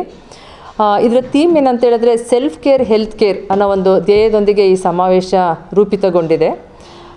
ಈಗ ಒಂದು 21ನೇ ಶತಮಾನದ ಮಹಿಳೆ ಪ್ರತಿಯೊಂದು ಕ್ಷೇತ್ರದಲ್ಲೂ ಸಹ ಏನಂತ ಹೇಳಿದರೆ ಮಲ್ಟಿ ಟಾಸ್ಕಿಂಗ್ ಮೆಟ್ಟಿಲನ್ನು ಹತ್ತಲಿಕ್ಕೆ ಹೋಗಿ ತನ್ನ ಬಗ್ಗೆ ತಾನು ಅಷ್ಟೊಂದು ಕಾಳಜಿಯನ್ನು ಕೊಡಲಿಕ್ಕಾಗ್ತಾ ಇಲ್ಲ ಅಂತ ಅನ್ನಿಸ್ತಾ ಇದೆ. ಅದರಲ್ಲೂ ವೈದ್ಯಕೀಯ ಮಹಿಳೆಯರು ಸಂಸಾರವನ್ನು ನಿಭಾಯಿಸೋದ್ರ ಜೊತೆಗೆ ವೃತ್ತಿ ಜೀವನದ ಒತ್ತಡದ ಮಧ್ಯೆ ಅವರು ಒಂದು ದೈಹಿಕ ಮಾನಸಿಕ. ಪತ್ರಿಕಾಗೋಷ್ಠಿಯಲ್ಲಿ ಐಎಂಎ ಮಹಿಳಾ ಘಟಕದ ಅಧ್ಯಕ್ಷೆ ಡಾಕ್ಟರ್ ಬಿಕೆ ಸೌಮ್ಯಮಣಿ, ಸಂಘಟನಾ ಕಾರ್ಯದರ್ಶಿ doctor Kiran KV, doctor Rangalakshmi, doctor Vedavathi ಇದ್ದರು. ಹೊಯ್ಸಳ ರಾಜ್ಯ ಸರ್ಕಾರ ನೌಕರರ ಗೃಹ ನಿರ್ಮಾಣ ಸಹಕಾರಿ ಸಂಘದ ಸರ್ವ ಸದಸ್ಯರ ವಾರ್ಷಿಕ ಮಹಾಸಭೆ ಹಾಗೂ ಪ್ರತಿಭಾ ಪುರಸ್ಕಾರ ಮತ್ತು ಉತ್ತಮ ಸೇವೆ ಸಲ್ಲಿಸಿ ನೌಕರರಿಗೆ ಸನ್ಮಾನ ಸಮಾರಂಭ ಕಾರ್ಯಕ್ರಮವನ್ನು ಸೆಪ್ಟೆಂಬರ್ 29ರಂದು ನಗರದ ಕಸಾಪ ಭವನದಲ್ಲಿ ಹಮ್ಮಿಕೊಳ್ಳಲಾಗಿದೆ ಎಂದು ಸಂಘದ ಜಿಲ್ಲಾಧ್ಯಕ್ಷ ಬಿಕೆ ರುದ್ರಪ್ಪ ತಿಳಿಸಿದರು. ಹಾಸನದಲ್ಲಿಂದು ಪತ್ರಿಕಾಗೋಷ್ಠಿಯಲ್ಲಿ ಮಾತನಾಡಿದ ಅವರು, ನಮ್ಮ ಸಹಕಾರ ಸಂಘದಲ್ಲಿ 500ಕ್ಕೂ ಹೆಚ್ಚು ಜನ ಷೇರುದಾರರಿದ್ದಾರೆ. ಅವರಿಗೆ ಉತ್ತಮ ಸೌಲಭ್ಯವನ್ನು ನೀಡುವ ದೃಷ್ಟಿಯಿಂದ ಮತ್ತು ನೌಕರರಿಗೆ ಕಡಿಮೆ ದರದಲ್ಲಿ ನಿವೇಶನ ನೀಡುವ ಕಾರ್ಯವನ್ನು ಹಮ್ಮಿಕೊಂಡಿದ್ದೇವೆ. 2023-24ನೇ ಸಾಲಿನ ಸರ್ವ ಸದಸ್ಯರ ಮಹಾಸಭೆ ಹಾಗೂ ಪ್ರತಿಭಾ ಪುರಸ್ಕಾರ ಕಾರ್ಯಕ್ರಮ ಹಮ್ಮಿಕೊಂಡಿದ್ದು ಹೆಚ್ಚಿನ ಸಂಖ್ಯೆಯಲ್ಲಿ ನೌಕರರು ಆಗಮಿಸಿ ಕಾರ್ಯಕ್ರಮ ಯಶಸ್ವಿಗೊಳಿಸಬೇಕು. ಕಾರ್ಯಕ್ರಮದ ಉದ್ಘಾಟನೆಯನ್ನ ಸಹಕಾರಿ ಸಂಘದ ಉಪನಿರ್ದೇಶಕರಾದ ಕಿರಣ್ ಕುಮಾರ್ ನೆರವೇರಿಸಲಿದ್ದಾರೆ. ಯೂನಿಯನ್ ಬ್ಯಾಂಕ್ ಆಫ್ ಇಂಡಿಯಾದ ಪ್ರಾದೇಶಿಕ ಮುಖ್ಯಸ್ಥರಾದ ಅರುಣ್ ಕುಲಕರ್ಣಿ, ಜಿಲ್ಲಾ ಸರ್ಕಾರಿ ನೌಕರರ ಸಂಘದ ಅಧ್ಯಕ್ಷ ಹಾಗೂ ನಮ್ಮ ಸಂಘದ ಗೌರವಾಧ್ಯಕ್ಷರಾದ ಎ ಕೃಷ್ಣೇಗೌಡ ಮತ್ತು ನಮ್ಮ ಸಂಘದ ಪದಾಧಿಕಾರಿಗಳು ಆಗಮಿಸಲಿದ್ದಾರೆ ಎಂದು ಹೇಳಿದರು. ಉದ್ದೇಶ ಏನಂತಂದ್ರೆ ಮುಖ್ಯ ನಮ್ಮ ಒಂದು ಸಂಘದ ದೇವೋದ್ದೇಶ ಏನಂತ ಹೇಳಿದ್ರೆ ಸರ್ಕಾರಿ ನೌಕರರಿಗೆ ಏನಿದ್ದಾರೆ, ನಮ್ಮ ರಾಜ್ಯ ಸರ್ಕಾರಿ ನೌಕರರು ಮತ್ತು ನಿಗಮ ಮಂಡಳಿಯ ಸರ್ಕಾರಿ ನೌಕರರು ಈತರಿಗೆ ಇವರುಗಳಿಗೆ ನಾವೇನೋ ಒಂದು ಕಡಿಮೆ ದರದಲ್ಲಿ ಒಂದು ಒಳ್ಳೆಯ ರೀತಿಯಲ್ಲಿ ಅವರಿಗೆ ನೌಕರರಿಗೆ ನಾವು ಒಂದು ನಿವೇಶನವನ್ನು ಕೊಡಬೇಕು ಅನ್ನೋ ಒಂದು ದೇವೋದ್ದೇಶದಿಂದ ನಾವು ಈ ಸಂಘನ ಸ್ಥಾಪನೆ ಮಾಡಿ ಇವತ್ತು ನಾವು ಒಂದು 2 ಲೇಔಟನ್ನು ಅಟ್ ಪ್ರೆಸೆಂಟ್ ಈಗ ನಾವು ಒಂದು ಏರ್ಪೋರ್ಟ್ ಹತ್ರ ಒಂದು ಲೇಔಟ್ ಆಗ್ತಾ ಇದೆ, ಏರ್ಪೋರ್ಟ್ ಎನ್ಕ್ಲೇವ್ ಅಂತ, ಅಲ್ಲಿ ಮತ್ತು ಇಲ್ಲೇ ಎತ್ತಿನಕಟ್ಟೆ ಹತ್ರ ಅಲ್ಲೊಂದು ಲೇಔಟ್ನ ನಾವು ಮಾಡ್ತಾ ಇದ್ದೀವಿ. ಅತಿ ಶೀಘ್ರದಲ್ಲೇ ಅದೆಲ್ಲ ಈಗ ಆಲ್ರೆಡಿ ಉತ್ತಮ ರೀತಿಯಲ್ಲಿ ಅಭಿವೃದ್ಧಿ ಆಗ್ತಾ ಇದೆ. ಅಭಿವೃದ್ಧಿಯ ನಂತರ ನಾವು ಏನು ಷೇರುದಾರಿದ್ದಾರೆ ಅವರುಗಳಿಗೆ ನಾವು ಒಂದು ಸರಿಯಾದ ಒಂದು ಕಾನೂನಾತ್ಮಕವಾಗಿ ಲೀಗಲೈಸ್ ಆಗೇನೆ ಎಲ್ಲ ದಾಖಲೆಗಳನ್ನು ನೋಡಿ ನಾವು ಅವರಿಗೆ ರಿಜಿಸ್ಟ್ರೇಷನ್ ಮಾಡ್ತಕ್ಕಂಥ ಪ್ರಕ್ರಿಯೆಯನ್ನು ಶುರು ಮಾಡ್ತಾ ಇದ್ದೀವಿ. ಹಾಗಾಗಿ ನಮ್ಮ ಸಂಘ ನಮ್ಮ ನೌಕರರ ಹಿತವನ್ನು ರಕ್ಷಣೆ ಮಾಡೋ ಜೊತೆಲಿ ಅವರುಗಳಿಗೂ ಸಹ ಒಂದು. ಪತ್ರಿಕಾಗೋಷ್ಠಿಯಲ್ಲಿ ಸಂಘದ ಗೌರವಾಧ್ಯಕ್ಷ ಇ ಕೃಷ್ಣೇಗೌಡ, ಉಪಾಧ್ಯಕ್ಷ ಡಾಕ್ಟರ್ ವಿಎಂ ಲಕ್ಷ್ಮೀಕಾಂತ್, ನಿರ್ದೇಶಕರಾದ ಸಿಎಸ್ ಶಿವಸ್ವಾಮಿ, ಪ್ರದೀಪ್ ಕುಮಾರ್ ಎನ್ ಇತರರಿದ್ದರು. ನೆಲದನಿ ಸಾಂಸ್ಕೃತಿಕ ಸಂಘ, ದಿಂಡಗೂರು ಮತ್ತು ಮಾಯ್ಕಾ ಟ್ರಸ್ಟ್ ಹಾಗೂ ಜಿಲ್ಲಾ ಪ್ರಗತಿಪರ ಸಂಘಟನೆಗಳ ಒಕ್ಕೂಟದ ಸಂಯುಕ್ತಾಶ್ರಯದಲ್ಲಿ ನಾಳೆಯಿಂದ 2 ದಿನಗಳ ನಾಟಕ ಉತ್ಸವ ಹಮ್ಮಿಕೊಂಡಿದ್ದು ಹೆಚ್ಚಿನ ಸಂಖ್ಯೆಯಲ್ಲಿ ಕಲಾಭಿಮಾನಿಗಳು ಆಗಮಿಸಿ ನಾಟಕೋತ್ಸವವನ್ನು ಯಶಸ್ವಿ ಮಾಡಬೇಕು ಎಂದು ರಂಗ ಸಂಘಟಕ ಹಾಗೂ ಪತ್ರಕರ್ತ ಚಲಂ ಹಾಡ್ಲಹಳ್ಳಿ ತಿಳಿಸಿದರು. ಹಾಸನದಲ್ಲಿಂದು ಪತ್ರಿಕಾಗೋಷ್ಠಿಯಲ್ಲಿ ಮಾತನಾಡಿದ ಅವರು, ನಗರದ ಹಾಸನಾಂಬ ಕಲಾಕ್ಷೇತ್ರದಲ್ಲಿ 2 ದಿನ ನಡೆಯುವ ನಾಟಕದಲ್ಲಿ ಮೊದಲನೇ ದಿನ ಅಂದರೆ ನಾಳೆ ಪಂಚಮಪದ ನಾಟಕ ಪ್ರದರ್ಶನ ಹಮ್ಮಿಕೊಳ್ಳಲಾಗಿದೆ. ಕಾರ್ಯಕ್ರಮವನ್ನು ಖ್ಯಾತ ರಂಗ ನಿರ್ದೇಶಕ ಹಾಗೂ ಹೋರಾಟಗಾರ ಎಚ್ ಜನಾರ್ದನ್ ಉದ್ಘಾಟನೆ ನೆರವೇರಿಸಲಿದ್ದಾರೆ. ಕ್ಷೇತ್ರದ ಶಾಸಕ ಎಚ್ಪಿ ಸ್ವರೂಪ್ ಪ್ರಕಾಶ್, ಹಿರಿಯ ದಲಿತ ಮುಖಂಡ ಎಚ್ಕೆ ಸಂದೇಶ್ ಸೇರಿದಂತೆ ದಲಿತ ಸಂಘಟನೆಯ ಹಲವು ಮುಖಂಡರು ಹಾಗೂ ಇತರರು ಭಾಗವಹಿಸಲಿದ್ದಾರೆ. ಸೆಪ್ಟೆಂಬರ್ 21ರಂದು ಬಾಂಬ್ ಮಾರ್ಲಿ ಫ್ರಮ್ ಕೋಡಿಹಳ್ಳಿ ನಾಟಕ ಪ್ರದರ್ಶನವಾಗಲಿದ್ದು 2 ದಿನಗಳ ಕಾಲ ನಡೆಯುವ ನಾಟಕೋತ್ಸವ ಸಂಜೆ 6 ಗಂಟೆಗೆ ಆರಂಭವಾಗಲಿದೆ. ನಾಟಕ ನೋಡಲು ಬರುವಂತಹ ಪ್ರೇಕ್ಷಕರಿಗೆ ಒಬ್ಬರಿಗೆ 100 ದರ ನಿಗದಿ ಮಾಡಲಾಗಿದೆ. ಜಿಲ್ಲೆಯ ಜನರು ಹೆಚ್ಚಿನ ಸಂಖ್ಯೆಯಲ್ಲಿ ಆಗಮಿಸಬೇಕು ಎಂದು ಮನವಿ ಮಾಡಿದರು. ಮತ್ತೆ ನಾಡಿದ್ದು 2 ದಿವಸ ಸಂಜೆ ನೆಲದನಿ ಸಾಂಸ್ಕೃತಿಕ ಸಂಘ ನಿಂಡಗೂರು ಮತ್ತು ಮಾಯ್ಕಾ ಟ್ರಸ್ಟ್ ಹಾಸನ ಹಾಗೂ ಹಾಸನದ ಎಲ್ಲ ಪ್ರಗತಿಪರ ಜನಪದ ಸಂಘಟನೆಗಳ ಸಹಯೋಗದಲ್ಲಿ ಮೊದಲನೇ ದಿವಸ ಅಂದರೆ 20ನೇ ತಾರೀಕು ಸೆಪ್ಟೆಂಬರ್ 20ನೇ ತಾರೀಕು ಪಂಚಮ ಪದ ಎನ್ನುವ ನಾಟಕ ಪ್ರದರ್ಶನ ಇದೆ. ಚಂದ್ರಶೇಖರ್ ಅವರ ನಿರ್ದೇಶನವಿರತಕ್ಕಂಥ ಈ ನಾಟಕ 1.25 ಗಂಟೆಯ ಅವಧಿಯ ನಾಟಕ. ಈ ಕಾರ್ಯಕ್ರಮದ ಉದ್ಘಾಟನಾ ಕಾರ್ಯಕ್ರಮದಲ್ಲಿ ಖ್ಯಾತ ರಂಗ ನಿರ್ದೇಶಕರಾದ ಈ ನಾಡಿನ ದನಿ ಅಂತಲೇ ಹೇಳ್ಬೋದು, ಅವ್ರನ್ನ ಜೆನ್ನಿ ಅಂತಲೇ ಕರಿತೀವಿ ಎಲ್ಲರೂ ಕೂಡ. ನಾಡು ಅವರಿಗೆ ಜೆನ್ನಿ ಅಂತಲೇ ಅವ್ರನ್ನ ಗುರುತಿಸುತ್ತೆ, ಜನಾರ್ದನ್ ಅಂತೇಳಿ. ಅವರು ಬಂದು ಒಂದು ಕಾರ್ಯಕ್ರಮನ ಉದ್ಘಾಟನೆ ಮಾಡ್ತಾರೆ. ವಿಶೇಷ ಆಹ್ವಾನಿತರಾಗಿ ಕ್ಷೇತ್ರದ ಶಾಸಕರಾದ HP ಸ್ವರೂಪ್ ಅವರು ಇರ್ತಾರೆ. ನಂತರ ಅದರ ಜೊತೆಗೆ ವಿಶೇಷವಾಗಿ ನಮ್ಮೊಂದಿಗೆ ನಾಳೆ ಉದ್ಘಾಟನಾ ಕಾರ್ಯಕ್ರಮದಲ್ಲಿ ದಲಿತ ಚಳವಳಿಯಲ್ಲಿ ಪಾಲ್ಗೊಂಡಿರತಕ್ಕಂಥ ಹಿರಿಯ ಮೊದಲನೇ ತಲೆಮಾರಿನ ಹೋರಾಟಗಾರರಿದ್ದಾರಲ್ಲ, ಆ ಹೋರಾಟಗಾರರು ಮತ್ತು ಅವರ ಕುಟುಂಬ ವರ್ಗದವರು ಕೂಡ ಉದ್ಘಾಟನಾ ಸಮಾರಂಭದಲ್ಲಿ ಭಾಗಿಯಾಗಿರ್ತಾರೆ. ಆನಂತರ ಕಲಾವಿದ ಸಂತೋಷ್ ದಿಂಡಗೂರು ಮಾತನಾಡಿ 1975ರ ದಶಕದಲ್ಲಿ ಕರ್ನಾಟಕದಲ್ಲಿ ಹೋರಾಟದ ಹಾಡುಗಳು ದೊಡ್ಡ ಪರಂಪರೆಯೇ ಇದೆ. ಪ್ರಸ್ತುತ ಪ್ರಯೋಗ ಹಾಡು ನೆನಪು ಮರೆತ ಇತಿಹಾಸವನ್ನ ವಿಶಿಷ್ಟ ನೇಯ್ಗೆಯಲ್ಲಿ ಬೆಸೆದು ಕಟ್ಟಿರುವ ಸಂಗೀತ ಪ್ರಯೋಗ ಇದು. ಹೀಗೆ ಮುಂದೆ ಆಗಲಿರುವ ಪ್ರಯೋಗಗಳ ಸರಣಿಯ ಆರಂಭದ ಬಿಂದು ಪಂಚಮಪದ ನಾಟಕವನ್ನ ಚಂದ್ರಶೇಖರ್ ಕೆ ನಿರ್ದೇಶನ ಮಾಡಿದ್ದಾರೆ ಎಂದರು. ಆಲೂರು ತಾಲೂಕಿನ ಪಟ್ಟಣ ಪಂಚಾಯಿತಿ ಅಧ್ಯಕ್ಷೆ ತಾಹಿರಾ ಬೇಗಂ ಗುರುವಾರ ಬೆಳಗ್ಗೆ ತಾಲೂಕು ಸರ್ಕಾರಿ ಆಸ್ಪತ್ರೆಯ ವಾರ್ಡ್ಗಳಿಗೆ ಭೇಟಿ ನೀಡಿ ಚಿಕಿತ್ಸೆಗೆ ಬಂದಿದ್ದ ರೋಗಿಗಳೊಂದಿಗೆ ಮಾತನಾಡಿ ಚಿಕಿತ್ಸೆಯ ಗುಣಮಟ್ಟ ಹಾಗೂ ಸೌಲಭ್ಯಗಳ ಬಗ್ಗೆ ಚರ್ಚಿಸಿದ್ದು ಆಸ್ಪತ್ರೆಯ ಸ್ವಚ್ಛತೆ ಬಗ್ಗೆ ಕಾಳಜಿ ವಹಿಸುವಂತೆ ಸಿಬ್ಬಂದಿಗಳಿಗೆ ಹಾಗೂ ಅಧಿಕಾರಿಗಳಿಗೆ ಸೂಚಿಸಿದರು. ಈ ಸಂದರ್ಭದಲ್ಲಿ ಮಾತನಾಡಿದ ಪಂಚಾಯಿತಿ ಅಧ್ಯಕ್ಷೆ ತಾಹಿರಾ ಬೇಗಂ, ಸಾರ್ವಜನಿಕರಿಂದ ಹಲವಾರು ದೂರುಗಳು ಬಂದಿದ್ದು ಸಾರ್ವಜನಿಕರ ಸಮಸ್ಯೆಗೆ ಗಮನ ಹರಿಸಿ ಸೂಕ್ತ ಚಿಕಿತ್ಸೆ ನೀಡುವಂತೆ ಸಲಹೆ ನೀಡಲಾಗಿದೆ. ಆಸ್ಪತ್ರೆಯ ಕುಡಿಯುವ ನೀರಿನ ತೊಟ್ಟಿಗಳು ಕಲುಷಿತಗೊಂಡಿದ್ದು ನೀರಿನ ತೊಟ್ಟಿಗಳನ್ನು ಹಾಗೂ ಶೌಚಾಲಯಗಳನ್ನು ಶುಚಿತ್ವದಿಂದ ಕಾಪಾಡಿಕೊಳ್ಳುವಂತೆ ಹಾಗೂ ಕಟ್ಟಡದಲ್ಲಿ ಎಲ್ಲೆಡೆ ಕಂಬಳಿ ಹುಳುಗಳು ಇದ್ದು ರೋಗಿಗಳಿಗೆ ತೊಂದರೆಯಾಗದಂತೆ ಗಮನ ಹರಿಸುವಂತೆ ತಿಳಿಸಲಾಗಿದೆ. ರೋಗಿಗಳಿಗೆ ತಾಲೂಕು ಆಸ್ಪತ್ರೆಯಲ್ಲಿ ಸುಸಜ್ಜಿತ ಡಯಾಲಿಸಿಸ್ ಕೇಂದ್ರವನ್ನ ತೆರೆಯಲಾಗಿದ್ದು ರೋಗಿಗಳು ಇದರ ಸದುಪಯೋಗವನ್ನು ಪಡೆದುಕೊಳ್ಳುವಂತೆ ಸಲಹೆ ನೀಡಿರುವುದಾಗಿ ತಿಳಿಸಿದರು. ರಾತ್ರಿ ಹೊತ್ತು ಕೂಡ ಡಾಕ್ಟರ್ಸ್ 24 ಅವರ್ಸ್ ವರ್ಕ್ ಮಾಡ್ತಿದ್ದಾರೆ, ಸಿಬ್ಬಂದಿ ಕೂಡ ವರ್ಕ್ ಮಾಡ್ತಿರ್ತಾರೆ. ಅನಾವಶ್ಯಕವಾಗಿ ಬಂದು ಜನರು ಸುಮ್ಮನೆ ತೊಂದರೆ ಕೊಟ್ಟರೆ ಪ್ರಾಬ್ಲಮ್ ಆಗುತ್ತೆ. ಹಾಗಾಗಿ ಇಲ್ಲವಾದರೆ ಎಲ್ಲ ಥರ ಅವರು ಸೇವೆ ಕೊಡ್ತಿದ್ದಾರೆ. ಎವ್ರಿ ಡೇ ಆ್ಯಂಡ್ ನೈಟ್ ಸೇವೆ ಸಿಗ್ತಾ ಇದೆ ಜನಗಳಿಗೆ, ಹಗಲು ರಾತ್ರಿ. ಈವನ್ ಸಿಜೇರಿಯನ್ಸ್ ಕೂಡ ಮಾಡ್ತಾ ಇದ್ದಾರೆ, ಡೆಲಿವರೀಸ್ ಕೂಡ ಹೆಚ್ಚಾಗಿ ಆಗ್ತಾ ಇದೆ ಈಗ. ಸೊ ಎಲ್ಲ ಥರ ಸೇವೆ ಸಿಗ್ತಾ ಇದೆ. ಸಣ್ಣ ಪುಟ್ಟ ಕುಂದುಕೊರತೆಗಳಿಗೆ ಏನಿದೆ ನಾವೀಗ ಮತ್ತೊಮ್ಮೆ ನಮ್ಮ ಸಿಬ್ಬಂದಿಯವರಿಗೆ ನಾವು ಸಭೆಯನ್ನು ಮಾಡಿ ಅದನ್ನು ನಾವು ಸದ್ಯದಲ್ಲಿ ಸರಿಪಡ್ತೀವಿ. ಟಿಎಚ್ಒ ನಿಸಾರ್ ಫಾತಿಮಾ ಮಾತನಾಡಿ, ತಾಲೂಕು ಆಸ್ಪತ್ರೆಯು ಸುಸಜ್ಜಿತ ಕಟ್ಟಡವನ್ನು ಹೊಂದಿದ್ದು ಎಲ್ಲಾ ವಿಭಾಗದ ವೈದ್ಯರು ಸಹ ಆಸ್ಪತ್ರೆಯಲ್ಲಿದ್ದಾರೆ. ಇತ್ತೀಚೆಗಷ್ಟೇ ಮಕ್ಕಳ ವೈದ್ಯರೊಬ್ಬರು ವರ್ಗಾವಣೆಯಾಗಿದ್ದು ಮುಂದಿನ ದಿನಗಳಲ್ಲಿ ಮಕ್ಕಳ ವೈದ್ಯರು ಬರಲಿದ್ದಾರೆ. ಅಲ್ಲದೆ ಬರುವ ರೋಗಿಗಳಿಗೆ ಉತ್ತಮ ಗುಣಮಟ್ಟದ ಚಿಕಿತ್ಸೆಯನ್ನ ಆಹಾರವನ್ನ ನೀಡಲಾಗುತ್ತಿದ್ದು ಹಾಗೇನಾದರೂ ಸಮಸ್ಯೆಗಳಿದ್ದಲ್ಲಿ ಮುಂದಿನ ದಿನಗಳಲ್ಲಿ ಸಿಬ್ಬಂದಿಗಳ ಸಭೆ ಕರೆದು ಸೂಕ್ತ ವ್ಯವಸ್ಥೆ ಕಲ್ಪಿಸಲಾಗುವುದು ಎಂದರು. ಏನೇನು ತೊಂದರೆಗಳಿದೆ, ಯಾವ ಥರ ಹಾಸ್ಪಿಟಲ್ಲಿ ಚಿಕಿತ್ಸೆ ಕೊಡ್ತಾ ಇದ್ದಾರೆ ಅದೆಲ್ಲ ನೋಡೋಕ್ಕೆ ಬಂದಿದ್ದೀವಿ. ಆರೋಗ್ಯ ಎಲ್ಲ ಇದು ಮಾಡೋಕ್ಕೆ ಬಂದಿದ್ದೀವಿ, ಭೇಟಿ ಕೊಟ್ಟಿದ್ದೀವಿ. ಎಲ್ಲನೂ ಮಾಡ್ತಾ ಇದ್ದಾರೆ. ಡಯಾಲಿಸಿಸ್ ಇದು ಓಪನ್ ಆಗಿದೆ. ಎಲ್ಲ ಸಾರ್ವಜನಿಕರು ಡಯಾಲಿಸಿಸ್ದು ಸೌಲಭ್ಯ ಪಡ್ಕೊಳ್ಬೇಕು. ಹಾಗೂ ಇವಾಗ ಯಾವ ಥರ ತೊಂದರೆ ಇದೆ ಅದಕ್ಕೆಲ್ಲ ನಾವು ಎಲ್ಲ ಸದಸ್ಯರು ಸೇರಿ ನಾವೆಲ್ಲ ಇದಕ್ಕೆ ಕೈ ಜೋಡಿಸ್ತೀವಿ. ಏನು ಸಮಸ್ಯೆ ಇದ್ರೂ ನಾವು ಇದ್ದೀವಿ ಅಂತ ನಾವು ಹೇಳ್ತಾ ಇದ್ದೀವಿ. ಇವಾಗ ಮೇಡಮ್ನು ಹೇಳಿದ್ದೀವಿ, ಎಲ್ಲನೂ ಹೇಳಿದ್ದಾರೆ. ಅವ್ರು ಬಂದಿದ್ದರಿಂದ ಚೆನ್ನಾಗಿ ಇದಾಗ್ತಾ ಇದೆ ಅಂತ ಅವ್ರು ಹೇಳ್ತಾ ಇದ್ದಾರೆ. ಏನೂ ತೊಂದರೆ ಇಲ್ಲ ಅಂತಲೂ ಹೇಳ್ತಾ ಇದ್ದಾರೆ. ನಾವು ನೋಡಿದ್ದೀವಿ, ಚೆನ್ನಾಗಿ ಮಾಡ್ತಾ ಇದ್ದಾರೆ. ಈ ಸಂದರ್ಭದಲ್ಲಿ ಸದಸ್ಯರಾದ ಹರೀಶ್, ಸಂತೋಷ್, ಅಬ್ದುಲ್ ಕುದ್ದೂಸ್, ಪಟ್ಟಣ ಪಂಚಾಯಿತಿ ಆರೋಗ್ಯಾಧಿಕಾರಿ ಜ್ಯೋತಿ, ಪ್ರಶಾಂತ್ ಗಾಂಧಿ ಸೇರಿದಂತೆ ಇತರರು ಹಾಜರಿದ್ದರು. ಹವಾಮಾನ ವೈಪರೀತ್ಯಗಳಿಂದ ತೀವ್ರ ಸಂಕಷ್ಟ ಎದುರಿಸುತ್ತಿರುವ ಕಾಫಿ ಬೆಳೆಗಾರರು ಎಲ್ಲ ರೀತಿಯ ಹವಾಮಾನಕ್ಕೂ ಹೊಂದಿಕೊಳ್ಳುವ ಕಾಫಿ ತಳಿಯನ್ನ ಅಭಿವೃದ್ಧಿಪಡಿಸುವ ಬಗ್ಗೆ ವಿಚಾರಣಾ ಸಂಕಿರಣವನ್ನು ಹಮ್ಮಿಕೊಂಡಿದೆ ಎಂದು ಬೆಳೆಗಾರರ ಸಂಘದ ಮೋಹನ್ ಹೇಳಿದರು. ಸಕಲೇಶಪುರ ಪಟ್ಟಣದ ಕಾರ್ಯನಿರತ ಪತ್ರಕರ್ತರ ಸಂಘದ ಕಚೇರಿಯಲ್ಲಿ ನಡೆದ ಪತ್ರಿಕಾಗೋಷ್ಠಿಯಲ್ಲಿ ಮಾತನಾಡಿದ ಅವರು, ಹವಾಮಾನದಲ್ಲಿನ ಏರುಪೇರು ಕಾಫಿ ಉದ್ಯಮದ ಮೇಲೆ ವ್ಯತಿರಿಕ್ತ ಪರಿಣಾಮ ಬೀರುತ್ತಿದೆ. ನಾವು ಈ ಕ್ಲಿಷ್ಟಕರ ಸನ್ನಿವೇಶವನ್ನ ಮುಟ್ಟಿ ಹೊಂದಿಕೊಂಡು ಕಾಫಿ ಉದ್ಯಮವನ್ನ ನಡೆಸಿಕೊಂಡು ಹೋಗಬೇಕಾಗಿರುವುದು ಅನಿವಾರ್ಯವಾಗಿದೆ. ಹಾಗಾಗಿ ಬದಲಾದ ಹವಾಮಾನಕ್ಕೆ ತಕ್ಕಂತೆ ನಾವುಗಳು ಸಹ ಮಾರ್ಪಾಡುಗಳನ್ನು ಮಾಡಿಕೊಂಡು ಕಾಫಿ ಕೃಷಿಯನ್ನು ಮುಂದುವರಿಸಬೇಕಾಗಿದೆ.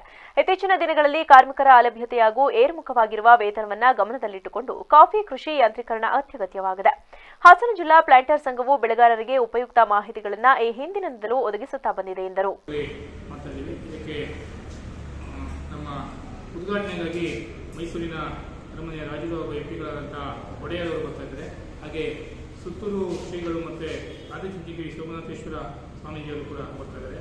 ಅದ್ರ ಜೊತೆಯಲ್ಲಿ ಮೈಸೂರಿನ ಉಸ್ತುವಾರಿ ಸಚಿವರಾದಂಥ ಮಾದೇವಪ್ಪನ ಇರ್ಬೋದು, ಹಾಸನ ಜಿಲ್ಲಾ ಉಸ್ತುವಾರಿ ಸಚಿವರಾದಂಥ ರಾಜಣ್ಣ ಇರ್ಬೋದು, ಹಾಸನ ಜಿಲ್ಲಾ MP, ಚಿಕ್ಕಮಗಳೂರು ಜಿಲ್ಲಾ MP ಹಾಗೂ ಹಾಸನ ಮತ್ತು ಚಿಕ್ಕಮಗಳೂರು ಕೊಡಗು ಭಾಗದ ಎಲ್ಲ MLAಗಳು, ನಮ್ಮ coffee board chairman, coffee board CEO ಅವರು ಎಲ್ಲರ ನೇತೃತ್ವದಲ್ಲಿ ನಾವು ಕಾಫಿ ದಿನಾಚರಣೆಯನ್ನು ಮಾಡ್ತಿದ್ದೀವಿ. ಇದು ಉದ್ದೇಶ ಇಷ್ಟೇ, ಕಾಫಿಯಲ್ಲಿನ ವೈವಿಧ್ಯತೆಯನ್ನು ನಾವು ಅಲ್ಲಿ ಮೈಸೂರು ಜನಗಳಿಗೆ ತೋರಿಸ್ಕೊಡ್ಬೇಕು. ಈಗಾಗಲೇ 9 ಅಂತಾರಾಷ್ಟ್ರೀಯ ಕಾಫಿ ದಿನಾಚರಣೆಯನ್ನು ನಮ್ಮ ಜಿಲ್ಲೆ ಒಳಗಡೆ ಮಾಡಿದ್ದೀವಿ. ಕಳೆದ ಬಾರಿ ನಮ್ಮ ಶ್ರೀನಿವಾಸ ಕಲ್ಯಾಣಕ್ಕೆ ಮಾಡಿದ್ವಿ, ಅದು ಹಿಂದಿನ ವರ್ಷ ಹಳೇಬೀಡಲ್ಲಿ ಮಾಡಿದ್ವಿ, ಅದು ಹಿಂದಿನ ವರ್ಷ ಬೇಲೂರಲ್ಲಿ ಮಾಡಿದ್ವಿ, ಒಂದು ವರ್ಷ ಹಾಸನಲ್ಲಿ ಮಾಡಿದ್ವಿ.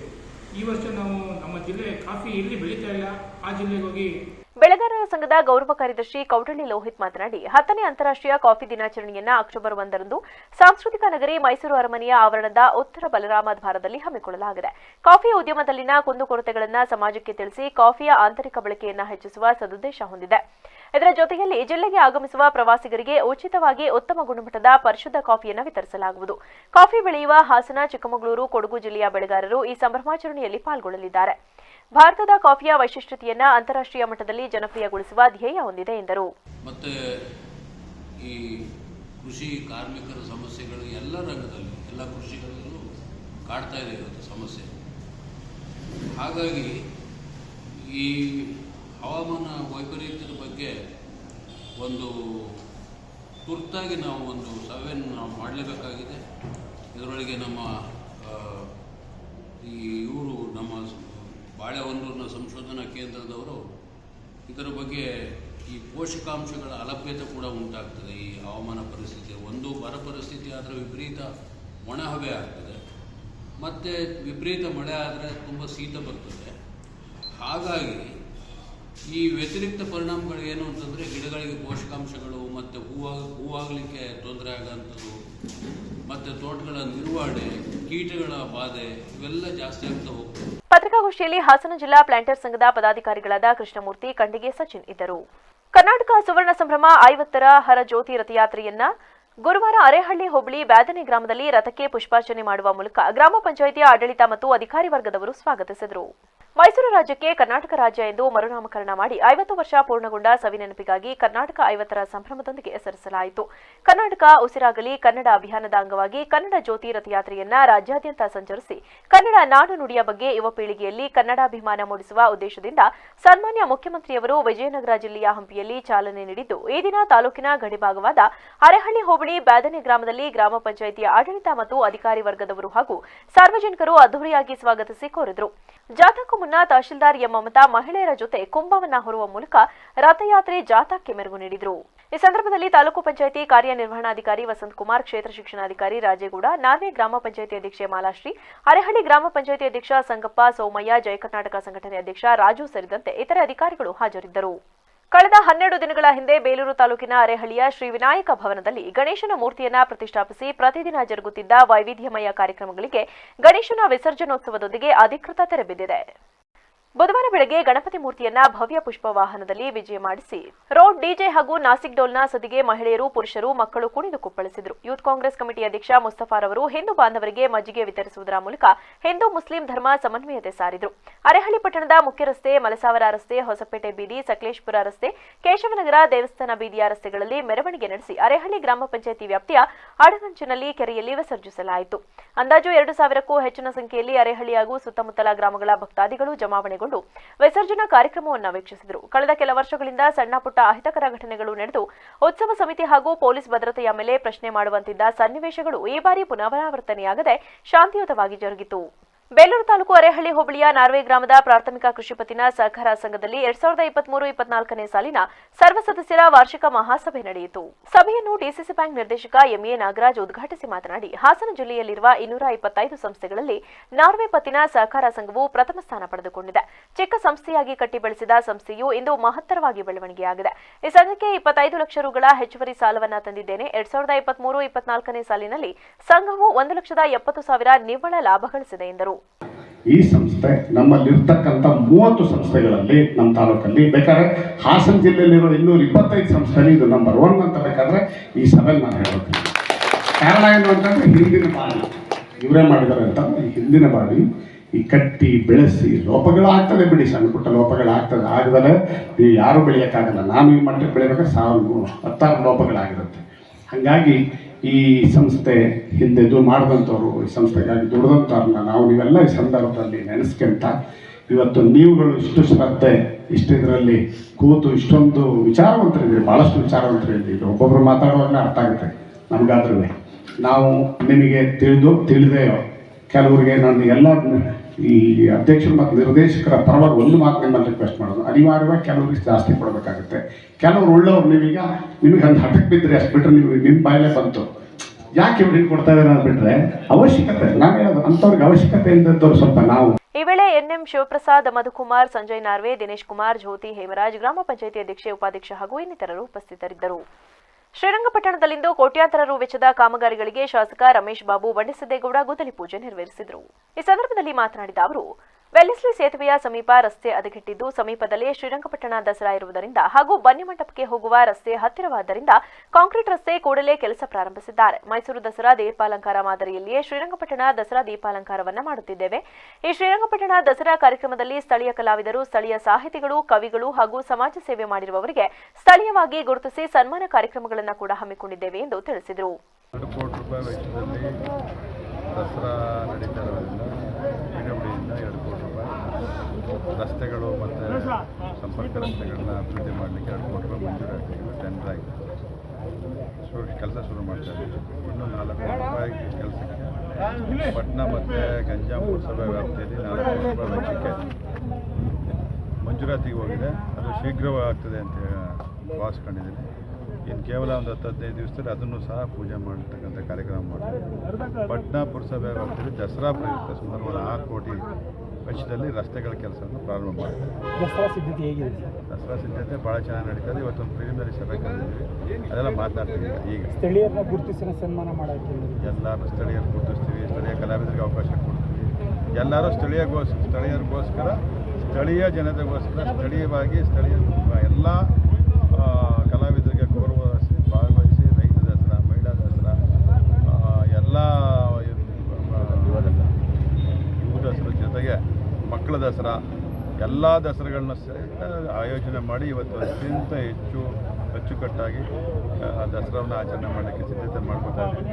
ಅದ್ರ ಜೊತೆಗೆ ಪಿಕ್ಚರ್ಗಳು, ಚಿತ್ರ ಪ್ರದರ್ಶನ ಮಾಡೋದ್ರ ಮುಖಾಂತರ ಅದನ್ನು ಮಾಡ್ತಕ್ಕಂಥದ್ದು.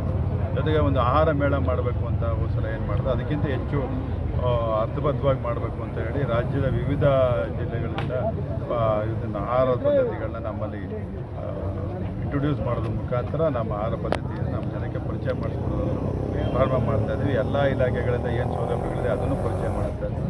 ಅತ್ಯಂತ ಯಶಸ್ವಿಯಾಗಿ ಮಾಡಲಿಕ್ಕೆ ನಾನು ಎಲ್ಲರನ್ನ ಕೋರ್ತೇನೆ. ಎಲ್ಲರ ಸಹಕಾರದೊಂದಿಗೆ ದಸರಾವನ್ನು ಅಚ್ಚುಕಟ್ಟಾಗಿ ನಿರ್ವಹಿಸ್ತೀನಿ. ಈ ವೇಳೆ ಶ್ರೀರಂಗಪಟ್ಟಣ ಪುರಸಭೆ ಮುಖ್ಯಾಧಿಕಾರಿ ರಾಜಣ್ಣ, ಪುರಸಭೆ ಸದಸ್ಯರಾದ ದಿನೇಶ್, ಲೋಕೋಪಯೋಗಿ ಅಧಿಕಾರಿಗಳು ಹಾಗೂ ಶ್ರೀರಂಗಪಟ್ಟಣ ಪುರಸಭೆಯ ಸದಸ್ಯರುಗಳು ಹಾಜರಿದ್ದರು. ವರದಿ ಟಿಎಸ್ ಶಶಿಕಾಂತ್, ವೇವಿಸಿ ನ್ಯೂಸ್, ಮಂಡ್ಯ. ರಾಜ್ಯದ ಮುಖ್ಯಮಂತ್ರಿ ಸಿದ್ದರಾಮಯ್ಯ ಸೇಡಿನ ರಾಜಕೀಯ ಮಾಡುತ್ತಿದ್ದು, ಮುಖ್ಯಮಂತ್ರಿ ಹುದ್ದೆಯನ್ನ ತಕ್ಷಣ ತ್ಯಜಿಸಬೇಕೆಂದು ಸಂಸದ ವಿಶ್ವೇಶ್ವರ ಹೆಗಡೆ ಕಾಗೇರಿ ಒತ್ತಾಯಿಸಿದರು. ಭಟ್ಕಳದ ಪ್ರವಾಸಿ ಮಂದಿರದಲ್ಲಿಂದು ಪತ್ರಿಕಾಗೋಷ್ಠಿ ನಡೆಸಿ ಮಾತನಾಡಿದ ಅವರು, ಸಿದ್ದರಾಮಯ್ಯನವರು ತಮ್ಮ ಮೇಲೆ ಬಂದಿರುವ ಆರೋಪದ ಹಿನ್ನೆಲೆಯಲ್ಲಿ ಈ ಕೂಡಲೇ ರಾಜೀನಾಮೆ ನೀಡಬೇಕು. ಈ ಕಾರಣದಿಂದಾಗಿ ರಾಜ್ಯದ ಮಾನ ರಾಷ್ಟ್ರಮಟ್ಟದಲ್ಲಿ ಹರಾಜಾಗುತ್ತಿದೆ. ಸುದೀರ್ಘ ರಾಜಕಾರಣ ಅನುಭವವಿರುವ ಸಿದ್ದರಾಮಯ್ಯನಂತವರು ಇಂತಹ ಆರೋಪಗಳು ತಮ್ಮ ಮೇಲೆ ಬಂದಾಗ ಹಾರಿಕೆಯ ಉತ್ತರ ನೀಡಿ ಪ್ರತಿಪಕ್ಷದ ವಿರುದ್ಧ ಇಲ್ಲಸಲ್ಲದ ಆರೋಪ ಮಾಡುವುದು ಸರಿಯಲ್ಲ. ಕಾಂಗ್ರೆಸ್ ಪಕ್ಷವು ಸೇಡಿನ ರಾಜಕೀಯ ಮಾಡುತ್ತಿದೆ. ಅಲ್ಪಸಂಖ್ಯಾತರ ಓಲೈಕೆಯಲ್ಲಿ ತಮ್ಮ ಮತ ಬ್ಯಾಂಕ್ ಅನ್ನು ಭದ್ರಪಡಿಸುವ ನಿಟ್ಟಿನಲ್ಲಿ ಇನ್ನಿಲ್ಲದ ಪ್ರಯತ್ನ ಮಾಡುತ್ತಿದೆ. ಇದಕ್ಕೆ ನಾಗಮಂಗಲ, ಮಂಗಳೂರು, ಚಿಕ್ಕಮಗಳೂರಿನ ಘಟನೆಗಳನ್ನು ನಾವು ಕಾಣಬಹುದು. ಇದು ಬಹುಸಂಖ್ಯಾತ ಹಿಂದೂ ಭಾವನೆಗಳಿಗೆ ಧಕ್ಕೆ ತರುವಂತಹ ನಿಲುವಾಗಿದೆ ಎಂದು ಗಂಭೀರ ಆರೋಪ ಮಾಡಿದರು. ಆದರೆ ನನಗೆ ಸಿದ್ದರಾಮಯ್ಯನವರು ಅವರಿಷ್ಟು ಸುದೀರ್ಘವಾದ ರಾಜಕೀಯ ಅನುಭವ ಹೊಂದಿರುವಂಥವ್ರು ಈ ರೀತಿಯಾದಂಥ ಆರೋಪ, ಸ್ವತಃ ತನ್ನ ಹೆಂಡತಿಗೆ ತಾನು 14 ಸೈಟ್ ಕೊಟ್ಟಿರೋದು ಅದು ತನ್ನ ಪಾತ್ರ ಇಲ್ಲ ಅಂತ ಈ ರೀತಿ ಮೇಲ್ನೋಟಕ್ಕೆ ಹಾರಿಕೆ ಉತ್ತರಗಳನ್ನು ಕೊಟ್ಕೊಂಡು BJP ಮೇಲೆ ಇಲ್ಲ ಸಲ್ಲದ ಆರೋಪಗಳನ್ನು ಹಾಕ್ಕೊಂಡು ಮಾಡ್ತಿರುವಂಥದ್ದು ಸರಿ ಹೋಗೋದಿಲ್ಲ. ಮತ್ತು ಸೇಡಿನ ರಾಜಕಾರಣ ಮಾಡ್ತಿದ್ದಾರೆ. ಮುನಿರತ್ನ ಅವರನ್ನು ನಾವು ನೋಡಿದ್ದೀವಿ, ಈಗ ಜೈಲಿನಲ್ಲಿ ಬಂಧಿಸಿಟ್ಟಿರೋ ಘಟನೆ ಇತ್ಯಾದಿಗಳನ್ನೆಲ್ಲ ತನಿಖೆ ಆಗಲಿ. ಆದರೆ ಈ ರೀತಿ ಒಂಥರ ಸೇಡಿನ ರಾಜಕಾರಣದ ಪ್ರವೃತ್ತಿ ಕಾಣ್ತಾ ಇದೆ. ಇದು ರಾಜ್ಯದ ಮುಖ್ಯಸ್ಥರಲ್ಲೇ ಇದ್ದೆ ಇದು ಪರ್ಕ್ಯುಲೇಟ್ ಆಗುತ್ತೆ, ಇದು ಎಲ್ಲ ಹಂತಕ್ಕೂ ವ್ಯಾಪಿಸುತ್ತೆ. ಹಾಗಾಗದೇ ಇರುವಂತೆ ಎಚ್ಚರಿಕೆಯನ್ನು ವಹಿಸ್ಕೊಳ್ಬೇಕಾಗಿದೆ. ಮತ್ತು BJP ಪ್ರತಿಪಕ್ಷವಾಗಿ ನಾವು ಬಲವಾಗಿ ಈ ಸರ್ಕಾರದ ವೈಫಲ್ಯತೆಗಳನ್ನೆಲ್ಲವನ್ನು ಪತ್ರಿಕಾಗೋಷ್ಠಿಯಲ್ಲಿ ಮಾಜಿ ಶಾಸಕ ಶಿವಾನಂದ ನಾಯಕ್, ಸುನಿಲ್ ನಾಯಕ್, ತಾಲೂಕು ಮಂಡಲ ಅಧ್ಯಕ್ಷ ಲಕ್ಷ್ಮೀನಾರಾಯಣ್ ನಾಯಕ್, ಗೋವಿಂದ ನಾಯಕ್ ಸೇರಿದಂತೆ ಇತರರಿದ್ದರು. ವರದಿ ಲೋಕೇಶ್ ನಾಯಕ್, ವಿವಿಸಿ ನ್ಯೂಸ್, ಭಟ್ಕಳ. ಈ ಬಾರಿಯ ದಸರಾ ಮಹೋತ್ಸವಕ್ಕೆ ಶ್ರೀರಂಗಪಟ್ಟಣ ತಾಲೂಕಿನ ಸುತ್ತಮುತ್ತಲಿನ ಗ್ರಾಮಸ್ಥರು ಹಾಗೂ ವಿವಿಧ ಸಂಘಟನೆಗಳು ಸಹಕರಿಸಬೇಕೆಂದು ಪುರಸಭೆ ಮುಖ್ಯಾಧಿಕಾರಿ ರಾಜಣ್ಣ ಮನವಿ ಮಾಡಿದರು. ಶ್ರೀರಂಗಪಟ್ಟಣದಲ್ಲಿಂದು ತಮ್ಮ ಕಚೇರಿಯಲ್ಲಿ ಪತ್ರಿಕಾಗೋಷ್ಠಿ ನಡೆಸಿ ಮಾತನಾಡಿದ ಅವರು, ಈ ಬಾರಿ ನಡೆಯುವ ಶ್ರೀರಂಗಪಟ್ಟಣ ದಸರಾ ಹಬ್ಬದ ಪ್ರಯುಕ್ತ ಪಾಂಡವಪುರ, ಮಂಡ್ಯ ಹಾಗೂ ಕೆಆರ್ಪೇಟೆ ಪುರಸಭೆ ವತಿಯಿಂದ ಪೌರ ಕಾರ್ಮಿಕರನ್ನ ಕೆಲಸಕ್ಕೆ ನಿಯೋಜಿಸಲು ಶಾಸಕರು ಸೇರಿದಂತೆ ಸಂಬಂಧಪಟ್ಟ ಅಧಿಕಾರಿಗಳು ಆದೇಶಿಸಿದ್ದಾರೆ. ಅವರ ಆದೇಶ ಅನುಸಾರ ಪಾಂಡವಪುರ, ಮಂಡ್ಯ ಹಾಗೂ ಕೆಆರ್ಪೇಟೆ ಪುರಸಭೆ ಮುಖ್ಯಾಧಿಕಾರಿಗಳ ಜೊತೆ ಚರ್ಚಿಸಿ ಪೌರ ಕಾರ್ಮಿಕರನ್ನ ದಸರಾ ಹಬ್ಬಕ್ಕೆ ನಿಯೋಜನೆ ಮಾಡಿದ್ದೇನೆ. ಶ್ರೀರಂಗಪಟ್ಟಣ ಸುತ್ತಮುತ್ತಲಿನ ಸ್ವಚ್ಛತೆ ಬಗ್ಗೆ ಈ ಬಾರಿ ಮಾನ್ಯ ಶಾಸಕರು ತುಂಬಾ ಕಾಳಜಿ ವಹಿಸಿದ್ದು, ಅನಧಿಕೃತವಾಗಿ ಯಾರೂ ಬಂಟಿಂಗ್ಸ್ ಹಾಗೂ ಬ್ಯಾನರ್ಗಳನ್ನು ಅಳವಡಿಸಬಾರದು, ಎಲ್ಲೆಂದರಲ್ಲಿ ಕಸವನ್ನ ಬಿಸಾಡಬಾರದು ಹಾಗೂ ಹೋಟೆಲ್, ಫುಟ್ಪಾತ್ನಲ್ಲಿ ಕಾರ್ಯನಿರ್ವಹಿಸುವ ಅಂಗಡಿ ಹಾಗೂ ತರಕಾರಿ ವರ್ತಕರು ಕಸಗಳನ್ನು ನಿಯೋಜನೆಗೊಂಡಿರುವ ಜಾಗದಲ್ಲೇ ಹಾಕಬೇಕೆಂದು ತಿಳಿಸಿದರು. ವರದಿ TS Shashikant, VVC news, Mysuru. Sir, ಏನು ದಸರಾ ಶ್ರೀರಂಗಪಟ್ಟಣ ಕ್ಷಣಗಣನೆ ಆರಂಭವಾಗಿದೆ, ತಮ್ಮ ಪುರಸಭೆ ವತಿಯಿಂದ ಯಾವ ರೀತಿ ಸ್ವಚ್ಛತಾ ಕಾರ್ಯ ಶ್ರೀರಂಗಪಟ್ಟಣದಲ್ಲಿ ಕೈಗೊಂಡಿದ್ದೀರಾ ಸರ್? ಶ್ರೀರಂಗಪಟ್ಟಣ ಪುರಸಭೆ ವ್ಯಾಪ್ತಿಯಲ್ಲಿ ದಸರಾ ಕಾರ್ಯಕ್ರಮ ನಡೀತಾ ಇರೋದ್ರಿಂದ ಮಾನ್ಯ ಶಾಸಕರು ಇದರ ಬಗ್ಗೆ ತುಂಬ ಅದ್ದೂರಿಯಾಗಿ ಮಾಡಬೇಕು ಅಂತ ತಿಳಿಸಿದ್ದಾರೆ. ಜೊತೆಗೆ ಎಲ್ಲ ಕಡೆ ಸ್ವಚ್ಛತೆ, ಜನಕ್ಕೆ ಬರುವಂತಹ ಜನಕ್ಕೆ ಮೂಲಭೂತ ಸೌಕರ್ಯಗಳನ್ನ ಒದಗಿಸುವಂಥ ಜವಾಬ್ದಾರಿ ಪುರಸಭೆಗೆ ವಹಿಸ್ಕೋಬೇಕು, ಅದು ಪುರಸಭೆ ಮಾಡಬೇಕು ಅಂತ ಹೇಳಿ ಮಾನ್ಯ ಜಿಲ್ಲಾಧಿಕಾರಿಗಳು ಸೂಚನೆ ಕೊಟ್ಟಿದ್ದಾರೆ. ಇದಕ್ಕೆ ಸಂಬಂಧಪಟ್ಟಂತೆ ನಾವು ಮಂಡ್ಯದಿಂದ 15 ಜನ ಪೌರ ಕಾರ್ಮಿಕರು, ಪಾಂಡವಪುರದಿಂದ 5 ಜನ ಮತ್ತು ಕೆಆರ್ಪೇಟೆಯಿಂದ 5 ಜನ, ಒಟ್ಟು 25 ಜನ ಪೌರ ಕಾರ್ಮಿಕರನ್ನ ಮತ್ತು 2 JCB 2 ಟ್ರ್ಯಾಕ್ಟರ್ನ ಕಳಿಸ್ಕೊಡೋದಕ್ಕೆ ಜಿಲ್ಲಾಧಿಕಾರಿಗಳಿಗೆ ಕೋರ್ಕೊಂಡಿದ್ದೀವಿ. ಇವತ್ತು ನಾಳೆ ಅದು ಅಪಾಯಿಂಟ್ ಆಗುತ್ತೆ. ಮುಂದಿನ 15 ದಿನಗಳಲ್ಲಿ ಟಿ.ನರಸೀಪುರ ತಾಲೂಕಿನ ಸೋಸಲೆ ಗ್ರಾಮ ಪಂಚಾಯಿತಿ ಆವರಣದಲ್ಲಿ ನಡೆದ ಗ್ರಾಮ ಸಭೆಯಲ್ಲಿ 2022-23ನೇ ಸಾಲಿನ ಬಸವ ವಸತಿ ಹಾಗೂ ಡಾಕ್ಟರ್ ಬಿಆರ್ ಅಂಬೇಡ್ಕರ್ ವಸತಿ ಯೋಜನೆಯಡಿ ವಸತಿ ಫಲಾನುಭವಿಗಳನ್ನು ಆಯ್ಕೆ ಮಾಡುವ ಸಂಬಂಧ ಪಾರದರ್ಶಕವಾಗಿ ಆಯ್ಕೆ ಮಾಡಬೇಕೆಂದು ಗ್ರಾಮಸ್ಥರಾದ ಪಿಡಿಒ ಪುಟ್ಟಸ್ವಾಮಿ ಅವರನ್ನು ಆಗ್ರಹಿಸಿದರು. ಸೋಸಲೆ ಗ್ರಾಮ ಪಂಚಾಯಿತಿ ಆವರಣದಲ್ಲಿ 2024-25ನೇ ಸಾಲಿನ ವಾರ್ಡ್ ಸಭೆಗಳು ಮತ್ತು ಗ್ರಾಮ ನಡೆದ ಸಭೆಯನ್ನ ಗ್ರಾಮ ಪಂಚಾಯಿತಿ ಅಧ್ಯಕ್ಷರಾದ ಎನ್ ಶೈಲಜಾ ಮಹೇಶ್ ಹಾಗೂ ಗ್ರಾಮ ಸಭೆಯ ಉಸ್ತುವಾರಿ ಅಧಿಕಾರಿಗಳಾದ ಸಾಮಾಜಿಕ ಅರಣ್ಯ ಇಲಾಖೆ ವನ್ಯ ಅರಣ್ಯಾಧಿಕಾರಿಗಳಾದ ಎಸ್ಡಿ ರಾಜೇಶ್ ಅವರ ನೇತೃತ್ವದಲ್ಲಿ ನಡೆಯಿತು. ಗ್ರಾಮ ಸಭೆಯಲ್ಲಿ ಅಂಗೀಕಾರ ಆಯ್ತು.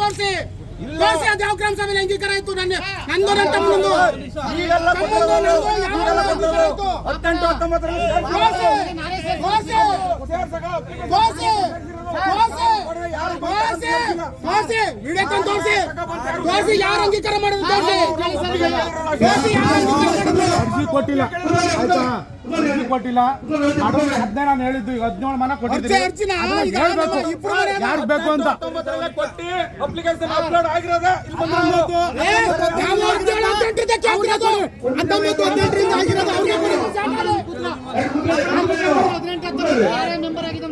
ನಾನೇ ಉತ್ತರ ಕೊಡ್ತೀನಿ. 17-18 ನನ್ಗ ಮತ್ತು ನನ್ನ ತಮ್ಮನಿಗೆ ಇಬ್ಬರು ಆಗದ ಮನೆ ಯಾರು ಅಪ್ರೂವ್ ಮಾಡಿದ್ದು? ಯಾವ ಗ್ರಾಮ ಸಭೆಯಲ್ಲಿ ಯಾವ ಜನ ಹೇಳಿದ್ರು ಸೋಸಲೆ ಗ್ರಾಮ ಪಂಚಾಯಿತಿ ವ್ಯಾಪ್ತಿಯಲ್ಲಿ ಸಾರ್ವಜನಿಕರು ಸಂಚರಿಸುವ ಸರ್ಕಾರಿ ಜಾಗವನ್ನು ಅತಿಕ್ರಮಿಸಿಕೊಂಡು ಮನೆ ನಿರ್ಮಾಣ ಮಾಡಿದ್ದು, ಇದರ ಬಗ್ಗೆ ಪಿಡಿಒ ಗಮನಕ್ಕೆ ಹಲವಾರು ಬಾರಿ ಲಿಖಿತವಾಗಿ ಹಾಗೂ ಮೌಖಿಕವಾಗಿ ದೂರು ನೀಡಿದ್ದರೂ ಇಲ್ಲಿಯವರೆಗೂ ಅದನ್ನು ತೆರವುಗೊಳಿಸುವ ನಿಟ್ಟಿನಲ್ಲಿ ಕ್ರಮ ವಹಿಸಿಲ್ಲವೆಂದು ಗ್ರಾಮಸ್ಥರು ಸಭೆಯಲ್ಲಿ ದೂರಿ ತಕ್ಷಣವೇ ಸರ್ಕಾರಿ ಜಾಗವನ್ನು ಅತಿಕ್ರಮಿಸಿಕೊಂಡು ಮನೆ ನಿರ್ಮಾಣ ಮಾಡಿರುವ ಜಾಗವನ್ನು ತೆರವುಗೊಳಿಸಬೇಕೆಂದು ಆಗ್ರಹಿಸಿದರು.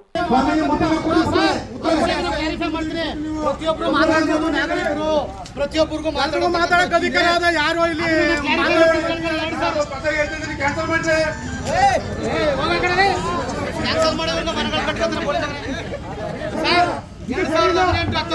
ಒಂದ್ ನಿಮಿಷ ನೋಡಿ, ನಾನು ಹೇಳ್ತೀನಿ.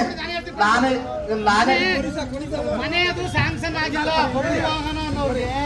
ಮನೆ ಸ್ಯಾಂಕ್ಷನ್ ಆಗಿಲ್ಲ. ಅದು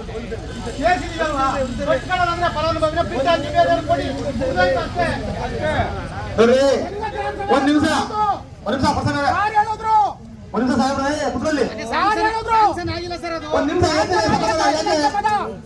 ಫೋನ್ ಮಾಡಿದ್ರು ನನಗ ಒಂದ್ ಸಾಮಾನ್ಯ ಸಭೆಯ ಅಂತ್ಯದಲ್ಲಿ ಫಲಾನುಭವಿಗಳ ಪಟ್ಟಿಯನ್ನ ಪಿಡಿಒ ಪುಟ್ಟಸ್ವಾಮಿ ಸಾರ್ವಜನಿಕವಾಗಿ ಓದುವ ಮೂಲಕ ಅಂತಿಮ ಪಟ್ಟಿಯನ್ನ ಪೂರ್ಣಗೊಳಿಸಿ ಗ್ರಾಮ ಪಂಚಾಯಿತಿ ಸದಸ್ಯರುಗಳ ಅನುಮೋದನೆ ಪಡೆಯುವುದರೊಂದಿಗೆ ಸಭೆಯನ್ನು ಮುಕ್ತಾಯಗೊಳಿಸಲಾಯಿತು. ವರದಿ M Nagendra Kumar, ವಿವಿಸಿ news, T. Narasipura. ಯುವ ಕಾಂಗ್ರೆಸ್ ಚುನಾವಣೆ ಹಿನ್ನೆಲೆಯಲ್ಲಿ ರಾಜ್ಯ ಯುವ ಕಾಂಗ್ರೆಸ್ ಅಧ್ಯಕ್ಷ ಸ್ಥಾನದ ಅಭ್ಯರ್ಥಿ ಮಂಜುನಾಥ್ ರವರು ಕೊಳ್ಳೇಗಾಲಕ್ಕೆ ಭೇಟಿ ನೀಡಿದರು.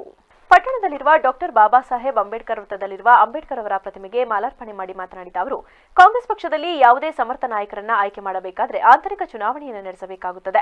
ಪ್ರತಿಯೊಬ್ಬ ಸಾಮಾನ್ಯ ಕಾರ್ಯಕರ್ತ ಕನಿಷ್ಠ ಕುಟುಂಬದಿಂದ ಬಂದವರು ಅವರವರ ವ್ಯಾಪ್ತಿಯ ಪ್ರದೇಶದಲ್ಲಿ ರಾಜ್ಯ ಹಾಗೂ ಜಿಲ್ಲೆ ಮತ್ತು ತಾಲೂಕಿನ ಜನರ ನಾಯಕತ್ವವನ್ನು ಯುವಕರ ಪಡೆ ವಹಿಸಬೇಕೆಂದು ಎಐಸಿಸಿ ವರಿಷ್ಠರಾದ ರಾಹುಲ್ ಗಾಂಧಿಯವರ ಮುಖ್ಯ ಉದ್ದೇಶವಾಗಿದ್ದು, ಈ ಹಿನ್ನೆಲೆ ಈ ಚುನಾವಣೆಯನ್ನು ನಡೆಸಲಾಗುತ್ತಿದೆ. ರಾಜ್ಯದಲ್ಲಿ ಸದ್ಯದಲ್ಲೇ ಯೂತ್ ಕಾಂಗ್ರೆಸ್ ಚುನಾವಣೆ ನಡೆಯುತ್ತಿದ್ದು, ಇವರಿಗೆ ಒಟ್ಟು ಸುಮಾರು 20 ಲಕ್ಷಕ್ಕೂ ಹೆಚ್ಚು ಸದಸ್ಯತ್ವ ನೋಂದಣಿಯಾಗಿದೆ ಎಂದು ತಿಳಿಸಿದರು.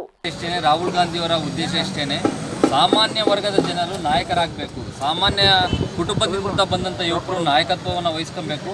ಆ ನಾಯಕತ್ವವನ್ನು ಆ ಜಾಗದ ಅಥವಾ ಆ ನಾಡಿನ ಅಥವಾ ಆ ಜಿಲ್ಲೆಯ ಯುವಕರೇ ಚೂಸ್ ಮಾಡಬೇಕು ಆ ನಾಯಕನನ್ನ ಉದ್ದೇಶವನ್ನು ರಾಹುಲ್ ಗಾಂಧಿ ಅವರು ಇಟ್ಕೊಂಡು ನಮ್ಮ ಆಂತರಿಕ ಚುನಾವಣೆ ತಂದಿದ್ದಾರೆ. ಇದು ಭಾಳ ಅತಿ ಹೆಚ್ಚು 20 ಲಕ್ಷಕ್ಕೂ ಹೆಚ್ಚು ಮೆಂಬರ್ಶಿಪ್ ಆಗಿ ಓಟು ಕೂಡ ಆಗ್ತಾ ಇದೆ. ಇವತ್ತಿಗೆ ಒಂದು ಒಳ್ಳೆಯ ಗುಣ ಅಂತಲೇ ಹೇಳ್ಬೋದು. ಯಾಕಂದರೆ ಎಲ್ಲರೂ ಕೂಡ ಸೀದಾ ಬಂದು ನಾನು ಆ ನಾಯಕನಾಗಬೇಕು ಅಥವಾ ಮತ್ತೊಂದು ಪೋಸ್ಟ್ ತೊಗೊಬೇಕು ಅಂತ ಅವಶ್ಯಕತೆ ಇಲ್ಲ. ಎಲೆಕ್ಷನ್ ಮುಖಾಂತರ ಬಂದು ಯುವಕರಿಂದ ಗುರುತಿಸಲ್ಪಟ್ಟು ನಾಯಕನಾಗೋದು ಒಳ್ಳೆಯ ಗುಣ ಅಂತ ನನ್ನ ಉದ್ದೇಶ. ಈ ಚಾಮರಾಜನಗರದಲ್ಲಿ ನಾನು ಕೂಡ ರಾಜ್ಯಾಧ್ಯಕ್ಷ ಆಕಾಂಕ್ಷಿ ಆಗಿರೋದ್ರಿಂದ ನನಗೆ ಒಂದು ಬೆಂಬಲವನ್ನು ಕೊಡಿ ಅಂತ ಕೇಳಿಕೊಂಡು ಇವತ್ತು ಇಲ್ಲಿಗೆ ಕೊಳ್ಳೇಗಾಲಕ್ಕೆ ಭೇಟಿ ಕೊಟ್ಟಿದ್ದೀನಿ. ಎಲ್ಲರ ಉದ್ದೇಶ ಮತ್ತು ಅಥವಾ ನನಗೆ ಸಪೋರ್ಟ್ ಮಾಡೋದೆಲ್ಲ ನನಗೆ ಖುಷಿ ತಂದಿದೆ. ಈ ಸಂದರ್ಭದಲ್ಲಿ ಯೂತ್ ಕಾಂಗ್ರೆಸ್ ರಾಜ್ಯ ಕಾರ್ಯದರ್ಶಿ ಚೇತನ್ ದೊರರಾಜ್, ಮುಖಂಡ ಜೆಎನ್ ಲೋಕೇಶ್, ನಂಜುಂಡ ಶೆಟ್ಟಿ, ಯೋಗೇಂದ್ರ ಸೇರಿದಂತೆ ಇತರರಿದ್ದರು. ವರದಿ ಜಿ ಸ್ಯಾಮ್ವೆಲ್, ವಿವಿಸಿ ನ್ಯೂಸ್, ಚಾಮರಾಜನಗರ. ಗ್ರಾಮೀಣ ಪ್ರದೇಶದ ಜನರು ಇಂದಿನ ಒತ್ತಡದ ಜೀವನದಲ್ಲಿ ಆಹಾರ ಕ್ರಮದಿಂದ ನಿತ್ಯ ಆರೋಗ್ಯದಲ್ಲಿ ಒಂದಲ್ಲ ಒಂದು ವೈಪರೀತ್ಯ ಕಾಣುತ್ತಿದ್ದೇವೆ. ಪ್ರತಿಯೊಬ್ಬರು 2-3 ತಿಂಗಳಿಗೆ ಒಂದು ಬಾರಿ ಆರೋಗ್ಯ ತಪಾಸಣೆ ಮಾಡಿಸಿಕೊಳ್ಳಬೇಕು ಎಂದು ಹಿರಿಯ ಗುಪ್ತಚರ ಸಹಾಯಕ ಸತೀಶ್ ತಿಳಿಸಿದರು. ಕೆಆರ್ಪೇಟೆ ತಾಲೂಕಿನ ಕಸಬಾ ಹೋಬಳಿಯ ಮಡುವಿನಕೋಡಿ ಗ್ರಾಮದಲ್ಲಿ ಶ್ರೀ ಕ್ಷೇತ್ರ ಧರ್ಮಸ್ಥಳ ಗ್ರಾಮಾಭಿವೃದ್ಧಿ ಕಿಕ್ಕೇರಿ ಯೋಜನೆ ಕಚೇರಿ ವತಿಯಿಂದ ಸರ್ಕಾರಿ ಆಸ್ಪತ್ರೆ ಹಾಗೂ ಮಾದೇಗೌಡ ಮೆಮೋರಿಯಲ್ ಆಸ್ಪತ್ರೆಯ ಸಹಾಯದೊಂದಿಗೆ ನಡೆದ ಉಚಿತ ಆರೋಗ್ಯ ತಪಾಸಣೆ ಶಿಬಿರವನ್ನು ಉದ್ದೇಶಿಸಿ ಮಾತನಾಡಿದ ಅವರು, ಶ್ರೀ ಧರ್ಮಸ್ಥಳದ ಧರ್ಮಾಧಿಕಾರಿ ಡಾಕ್ಟರ್ ಡಿ ವೀರೇಂದ್ರ ಹೆಗಡೆ ನೇತೃತ್ವದ ಧರ್ಮಸ್ಥಳ ಗ್ರಾಮೀಣಾಭಿವೃದ್ಧಿ ಯೋಜನೆ ಮೂಲಕ ಕಾರ್ಯಾರಂಭಿಸಿ ಅತ್ಯಂತ ಯಶಸ್ವಿಯಾಗಿ ಕಾರ್ಯನಿರ್ವಹಿಸುತ್ತಿವೆ. ಪೂಜ್ಯರ ಮಾರ್ಗದರ್ಶನದಲ್ಲಿ ಸ್ವಸಹಾಯ ಸಂಘಗಳ ಮೂಲಕ ಹಲವಾರು ಮಂದಿ ಉತ್ತಮ ಬದುಕನ್ನು ಕಟ್ಟಿಕೊಂಡು ಆರ್ಥಿಕವಾಗಿ ಸದೃಢರಾಗಿದ್ದಾರೆ. ಕಣ್ಣು ಮಾನವನ ದೇಹದ ಅತಿ ಸೂಕ್ಷ್ಮವಾದ ಅಂಗ. ಇದನ್ನ ಅತಿ ಜಾಗರೂಕತೆಯಿಂದ ಕಾಪಾಡಿಕೊಳ್ಳುವ ಕರ್ತವ್ಯ ನಮ್ಮೆಲ್ಲರದ್ದು. ಹಾಗಾಗಿ ಆರೋಗ್ಯವಂತ ಸಮಾಜಕ್ಕಾಗಿ ಆಯೋಜಿಸಿರುವ ಉಚಿತ ಕಣ್ಣಿನ ತಪಾಸಣೆ ಶಿಬಿರ ಅನುಕೂಲವಾಗಿದೆ ಎಂದರು. ಏನೋ ಸಮಸ್ಯೆಗಳು ಉಂಟಾಯ್ತದೆ, ಹಾಗಾಗಿ ನಾವು ಟೈಮಿಂಗ್ಸ್ ಹಾಕಬೇಕು. ಬೆಳಿಗ್ಗೆ ಇಷ್ಟೊತ್ತಿಂದ ನಾಷ್ಟ ಮಾಡಬೇಕು, ಮಧ್ಯಾಹ್ನ ಊಟ ಮಾಡಬೇಕು, ಸಂಜೆ ಮಾಡಬೇಕು. ಆನಂತರ ನಮ್ಗೆ ಅಗತ್ಯವಾಗಿ ನಮ್ಮ ದೇಹಕ್ಕೆ ಏನು ಬೇಕು ಅದು ತಿಂದ್ರೆ ಮಾತ್ರ ನಾವು ಆರೋಗ್ಯವಾಗಿರ್ತೀವಿ. ನಮ್ಮ ದೇಹಕ್ಕೆ ಯಾವ್ದು ಹಿಡಿಸಲ್ಲ ಅದು ಬಿಡಬೇಕು. ಅತಿ ಹೆಚ್ಚಾಗಿ ಆಸ್ಪತ್ರೆನ ಅವಲಂಬನೆಯನ್ನು ಕಡಿಮೆ ಮಾಡ್ಕೋಬೇಕು. ನಮ್ಮ ಆರೋಗ್ಯಕ್ಕೆ ಮಿತವಾಗಿ ಆಹಾರ ಸೇವಿಸಿ, ಉತ್ತಮವಾದ ಆಹಾರ ಸೇವಿಸಿ, ಪೌಷ್ಟಿಕಾಂಶ ಆಹಾರ ಸೇವಿಸಿ ನಮ್ಮ ಆರೋಗ್ಯ ನೋಡ್ಕೋಬೇಕು. ಈಗ ನಮ್ಮ ಧರ್ಮಸ್ಥಳ ಸಂಘವರು ಈ ನಮ್ಮ ತಾಲೂಕಲ್ಲಿ ನಾನು ಒಂದು 5-6 ವರ್ಷದಿಂದ ನೋಡ್ತಾ ಇದ್ದೀನಿ, ಉತ್ತಮವಾಗಿ ಸಮಾಜ ಸೇವಾ ಕೆಲಸಗಳನ್ನು ಮಾಡ್ತಾ ಇದ್ದಾರೆ. ಅವ್ರಿಗೆ ಇನ್ನೂ ಹೆಚ್ಚಿನ ಪ್ರಮಾಣದಲ್ಲಿ ಸಾರ್ವಜನಿಕರಿಗೆ ತಪಾಸಣೆ ಮಾಡಿ ಆರೋಗ್ಯದ ಹಲವಾರು ಸಲಹೆ ಸೂಚನೆಗಳನ್ನು ನೀಡಬೇಕು. ಜನಗಳಿಗೆ ಒಳ್ಳೆಯ ಸೇವೆ ಮಾಡಿ. ಕಾರ್ಯಕ್ರಮದಲ್ಲಿ ಕಿಕ್ಕೇರಿ ತಾಲೂಕು ಶ್ರೀ ಕ್ಷೇತ್ರ ಧರ್ಮಸ್ಥಳ ಗ್ರಾಮಾಭಿವೃದ್ಧಿ ಯೋಜನೆಯ ಯೋಜನಾಧಿಕಾರಿ ವೀರೇಶಪ್ಪ, ಮೇಲ್ವಿಚಾರಕರಾದ Gunashree, doctor Lohith, doctor Ashalatha, doctor Shashikanth, doctor Hemalatha, ಉಪಾಧ್ಯಕ್ಷರಾದ ರತಿ ಮಹಾದೇವ್, ಸಮಾಜ ಸೇವಕರಾದ ಆರ್ಟಿಒ ಮಲ್ಲಿಕಾರ್ಜುನ್ ಸೇರಿದಂತೆ ಇತರರು ಉಪಸ್ಥಿತರಿದ್ದರು. ವರದಿ ಮನು ಮಾಕವಳ್ಳಿ, ವಿವಿಸಿ ನ್ಯೂಸ್, ಕೆಆರ್ಪೇಟೆ. ಇದೀಗ ಸಂಕ್ಷಿಪ್ತ ಸುದ್ದಿಗಳು. ಚಾಮರಾಜನಗರ ಜಿಲ್ಲೆಯ ಕೊಳ್ಳೇಗಾಲ ತಾಲೂಕಿನ ಪಟ್ಟಣದಲ್ಲಿರುವ ವ್ಯವಸಾಯ ಉತ್ಪನ್ನ ಮಾರಾಟ ಸಹಕಾರ ಸಂಘದ ವಾರ್ಷಿಕ ಮಹಾಸಭೆಯು ಸಂಘದ ಅಧ್ಯಕ್ಷರಾದ ಚಿಕ್ಕಮಾದ ನಾಯಕರವರ ಅಧ್ಯಕ್ಷತೆಯಲ್ಲಿ ನಡೆಯಿತು. ಈ ಸಂದರ್ಭದಲ್ಲಿ ಉಪಾಧ್ಯಕ್ಷ ಯಲ್ಲಪ್ಪ, ನಿರ್ದೇಶಕರುಗಳಾದ ಎನ್ ಚಾಮರಾಜು, ಮುರುಡೇಶ್ವರ ಸ್ವಾಮಿ, ಎಸ್ಎಂ ಜಗದೀಶ್, ಮಂಜುನಾಥ್ ಸೇರಿದಂತೆ ಇತರರಿದ್ದರು. ಕೊನೆಯಲ್ಲಿ ಮತ್ತೊಮ್ಮೆ ಹೆಡ್ಲೈನ್ಸ್. ಪ್ರಜ್ವಲ್ ರೇವಣ್ಣ ಜಾಮೀನಿನ ವಾದ ಪ್ರತಿವಾದ ಮುಕ್ತಾಯ, ಆದೇಶ ಕಾಯ್ದಿರಿಸಿದ ನ್ಯಾಯಾಧೀಶರು. ಎಚ್ಡಿ ರೇವಣ್ಣ ಅರ್ಜಿ ವಿಚಾರಣೆ ಸೆಪ್ಟೆಂಬರ್ 26ಕ್ಕೆ ಮುಂದೂಡಿಕೆ. ನಗರದಲ್ಲಿ ಚೆಡ್ಡಿ ಗ್ಯಾಂಗ್ ಭರ್ಜರಿ ಬ್ಯಾಟಿಂಗ್, ರಾಬರಿ ಗ್ಯಾಂಗ್ನ ಕೈಚಳಕ, ಸಿಸಿ ಕ್ಯಾಮೆರಾದಲ್ಲಿ ಸೆರೆ. ಸೂಕ್ತ ಕ್ರಮ ವಹಿಸುವಂತೆ ದೊಡ್ಡಪುರ ಗ್ರಾಮಸ್ಥರಿಂದ ಮನವಿ.